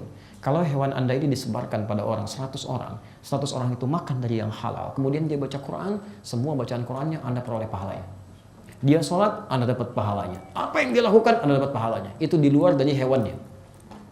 Maka kalau Anda ada rezeki yang demikian, menurut saya akan lebih baik bila itu dimaksimalkan.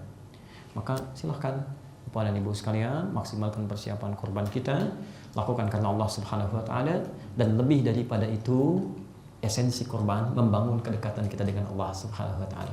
Karena itulah Bilal ketika muncul syariat korban, orang-orang pada cari domba, kambing, unta. Bilal nggak punya, cari ayam Pak, ayam. Masya Allah, Bilal cari ayam, dia potong, dia bagikan pada orang. Saat orang potong kambing, dia potong ayam. Ya. Bukan karena syariat sesuai fikihnya, kalau korbannya bukan korban kalau dengan ayam. Tapi beliau ingin bangun kedekatan dengan Allah. Saya memang nggak punya kambing, tapi setidaknya dari uang saya yang halal ini saya berikan ayam untuk orang. Sembeli, berikan untuk orang lain. Dekati Allah dengan amal soleh apa saja, gitu kan? Ayo maksimalkan. Anda barangkali nggak bisa untuk beli kurbannya, kenapa Anda tidak dekati untuk bisa bantu mengulutinya, potong-potong dan sebagainya, kan?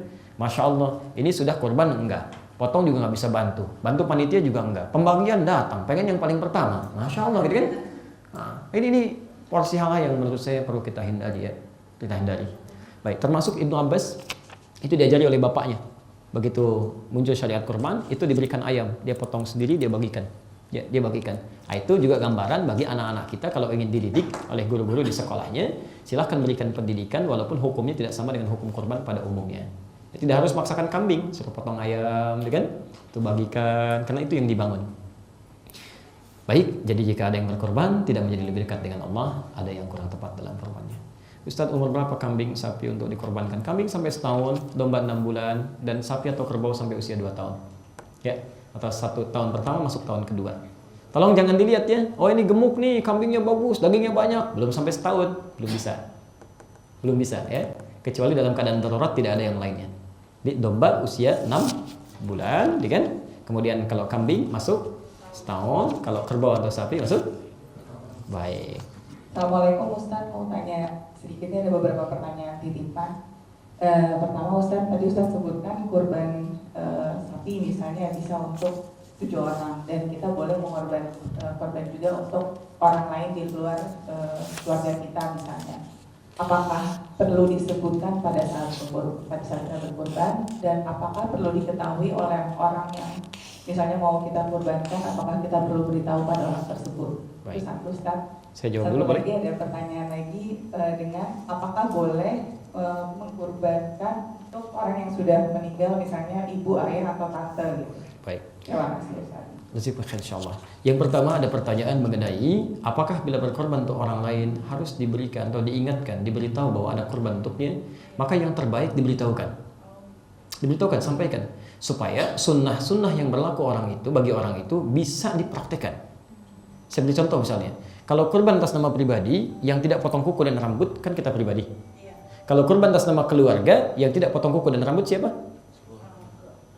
Ingat, bukan yang punya modal, tapi yang diniatkan dari korban itu. Jadi kalau misalnya ayahnya beli hewan, ya dikorbankan untuk keluarga 4 orang, maka 4 orangnya tidak potong kuku dan rambut. Ya, itu keluarga. Nah, sekarang kalau diniatkan untuk orang lain, maka yang tidak potong kuku dan rambut itu bukannya ngasih uang, bukannya ngasih hewan, tapi orang yang dimaksudkan. Ya, saya misalnya ingin korban untuk si fulan. Ya, misal nama ada si fulan A misalnya, saya ingin korban untuk beliau ini.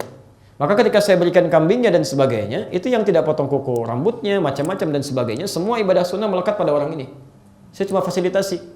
Dan setiap dia melakukan amalannya, karena fasilitas kita, alhamdulillah kita dapat bagian pahalanya. Kita dapat, ya, alhamdulillah kita dapat bagian pahalanya. Di sunnah-sunnah berlaku bagi orang ini. Ya, mulai dari misalnya mempersiapkan meningkatkan amal solehnya, dia beristighfar, dia kemudian tidak potong kuku dan rambut dan sebagainya. Ya. Yang kedua, pada saat hewan itu disembelih, ada sunnah yang berlaku bagi orang yang berkorban atau diniatkan korban. Di antaranya, maaf, setelah disembelih, menghadap orang ini ke arah kiblat, kemudian berdoa. Doanya diatur. Awas, hati-hati ya.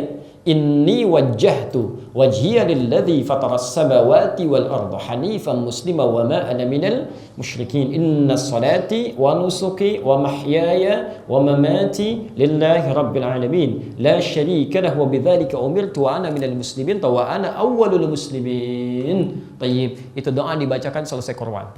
Tidak banyak orang tahu. Menghadap ke arah kiblat. Jadi teman-teman sekalian, setelah Anda berkorban itu tidak langsung diam saja, enggak, hadap ke kiblat. Berdoa dulu. Berdoa itu ada faedah, ada sunnahnya itu, ada kerjakan pahala datang. Dan di situ sebetulnya intinya, dan saya berjanji ya Allah menjadi muslim yang lebih baik lagi. Itu muslim lebih baik lagi. Jadi kalau Anda ucapkan jadi lebih baik lagi, Anda sendiri perilakunya tidak seperti itu, maka tidak konsisten. Jadi di situ koreksi dirinya. Saya telah berkorban ya Allah, disembelih ini. Kan yang sampai pada Allah bukan darahnya, bukan hewannya, takwanya kan. Jadi begitu disembelih, nilai buruknya hilang seperti nilai hewan tadi. Takwa Anda muncul, itu yang dijadikan berpahala untuk Anda semuanya. Jelas sampai sini? Baik ya, jadi setidaknya harus disampaikan pada orang yang bersangkutan. Pada orang yang bersangkutan. Walaupun sifatnya tidak wajib, tapi agaknya akan lebih baik itu ditekankan supaya menghasilkan pahala-pahala tambahan untuk Anda. Berkorban untuk orang yang telah meninggal dunia atau tidak ada bersama kita, itu sepakat semua ulama bahwa boleh hukumnya. Sah, 4 mazhab sepakat. Imam Abu Hanifah, Imam Malik, Imam Syafi'i, Imam Ahmad bin Hanbal semua mengatakan boleh. Dari mana dasarnya? Dari keterangan Nabi tadi.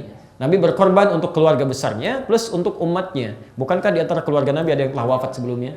Sayyidah Khadijah dan sebagainya. Bukankah di antara umat yang telah ada yang telah wafat sebelumnya? Ya kan? Nanti kita ambil kalimat ulama, jangan kita ya, jangan saya. Ulama yang diambil yang lebih tahu tentang ini. Ya.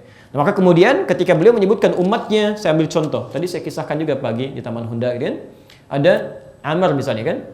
Amr bin Yasir, ada 2 orang tuanya, ayahnya, ibunya. Zaman Nabi pengen ikut taklim, ketahuan Pak. Ketahuan di awal-awal masa Islam. Itu langsung diambil, 3-tiganya diikat. Diinterogasi. Bapaknya diambil duluan, irtad, murtad katanya. Ahad kata ayahnya. Enggak, saya tetap bertahan, Allah yang esa. Diikat 2 tangannya, 2 kakinya, di 4 kuda berbeda. Ditepuk kudanya, lari kencang ke 4 arah berbeda. Maka putuslah 2 tangan dan kakinya. Syahid dalam keadaan enggak ada tangan dan kaki. Ya. Masya Allah. Ibunya ini dan anaknya diminta untuk melihat, ditarik dagunya begini, suruh ngelihat, disaksikan. Maka ibunya mulai diambil yang kedua. Amarnya sudah berdoa, ya Allah mohon kepada Allah. Ibunya diinterogasi yang kedua, irtaddi, murtad kamu. Ahad katanya. Enggak, Allah yang esa. Apa yang terjadi? Diikat lagi sama seperti tadi tapi lebih jahat. Beliau sedang dalam keadaan mengandung, diambillah pedang, mohon maaf para akhwat ya. Kemudian mulai ditusuk sampai dikeluarkan janinnya. Wafat dalam keadaan demikian. Anda bisa bayangkan, Amr itu dipaksa dinaikkan untuk lihat kedua orang tuanya. Dan Amr tidak dieksekusi. Menurut pandangan mereka, biarin aja. Dia mendapatkan memori itu sampai gila seumur hidupnya. Untuk jadi pesan pada umat Muhammad yang lain, kalau ada yang masuk Islam bisa gila seperti Amr. Tapi Allah jaga, alhamdulillah, sampai akhir hayatnya dalam keadaan terbaik, sampai beliau wafat sebagai sahabat terbaik. Coba bayangkan, ada orang pengen taklim, sampai diinterogasi zaman Nabi itu. Diinterogasi sahabat Nabi sampai mengorbankan jiwanya. Ada orang bukan sahabat Nabi, jauh dari zaman Nabi, Masya Allah, ustadznya datang sendiri, tempatnya enak, persiapannya lengkap, kadang-kadang ada snacknya, belum mau datang juga. Dengan cara apa lagi yang harus difasilitasi kan? Tapi Masya Allah, Rasulullah SAW berkorban atas nama orang itu. Dikasihkan, artinya ada kebolehan. Ya, ada kebolehan. Karena itu kata imam-imam yang 4 ini, dibolehkan berkorban atas nama orang yang telah wafat. Imam Asy-Syafi'i memberikan catatan. Kata Imam Asy-Syafi'i, sepanjang mereka berwasiat memberikan pesan. Kalau tidak ada pesan, tidak perlu ditekankan. Tapi 3 imam yang lain, termasuk Imam Ahmad bin Hanbal, kan? Termasuk syariat setelahnya murid-muridnya Syekhul Islam Ibnu Taimiyah, Ibnu Qayyim al-Jauziyah menerangkan bahwa tidak perlu ada pesan karena di hadis itu tidak menyebutkan pesan. Ya. Tapi tidak bisa dikiaskan dengan amalan lain. Hati-hati ya. Yang boleh itu, yang boleh untuk diniatkan bagi yang tidak ada, menjadi badal itu haji, boleh ada badal haji, kan? Dan korban boleh, sedekah boleh sedekah. Anda punya uang 50.000, kan? Ingin berniat baik untuk orang tua misalnya sudah tidak ada, beli aja mushaf. Niatkan kebaikannya untuk orang tua. Titipkan di masjid, setiap dibaca dapat pahalanya. Cuma nggak usah ditambahin ya. Saya ini pesan saja, pesan ya, mohon maaf ya. Saya nggak usah tempelin foto, kan? Nama di situ nggak usah, biarin dia mushaf, nggak usah pakai foto macam-macam. Kasih ke masjid baca, selesai. Tapi nggak bisa dikiaskan dengan amalan lain. Misal sholat sebagai hadiah itu nggak ada. Ya, mohon maaf saya belum menemukan itu kan. Saya belum menemukan. Jadi cukup amalan tadi saja sesuai dengan dalilnya dan tidak perlu dikiaskan. Ini sudah saya jawab, apakah jika kita berkorban untuk orang lain, apakah orang tersebut harus diberitahu? Tadi kami sudah jawab pertanyaan ini. Kami kira jelas ya? Baik, kalau sudah jelas, saya kira kita cukupkan untuk bahasan kita. Semoga Allah Subhanahu wa Ta'ala melembutkan hati kita semuanya, lebih mendekat kepada tuntunan Al-Quran dan Sunnah Rasulullah SAW. Jadi kami simpulkan, pertama, mohon izin ada syariat yang hanya datang setahun sekali. Syariat ini disebut dengan kurban. Kurban disyariatkan untuk lebih mendekatkan diri kita dengan Allah Subhanahu wa Ta'ala. Jadi mohon kita jaga kedekatan kita dengan Allah dimulai dari sejak hari-hari ini, tingkatkan ibadah kita dari yang semisal sebelumnya. Jika Anda misalnya sholat biasa saja fardu, maka tingkatkan dengan sunnahnya. Baca Quran cuma berapa ayat, maka hari-hari ini isi dengan tingkatkan lebih banyak lagi. Demikian amalan-amalan yang lainnya. Jika kemudian punya kesempatan untuk berkorban dengan hewan seperti disyariatkan, maka itu akan lebih baik, tunaikan sesuai dengan ketentuan-ketentuan yang tadi telah dijelaskan. Dengan itu, semoga Allah berkenan meningkatkan ketakwaan kita semuanya dan menghilangkan sisi-sisi buruk yang mungkin lahir dalam kehidupan kita. Demikian yang kami sampaikan. Mohon izin untuk menyampaikan informasi.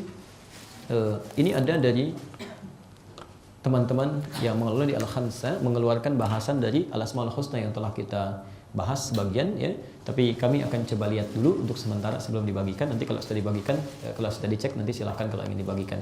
Yang kedua ada buku yang kami tuliskan tentang tuntunan praktis Idul Adha. Nanti kalau coba dicari aja itu ya, dicari saja nanti bisa dapatkan, itu bisa dibaca sebelum dilakukan.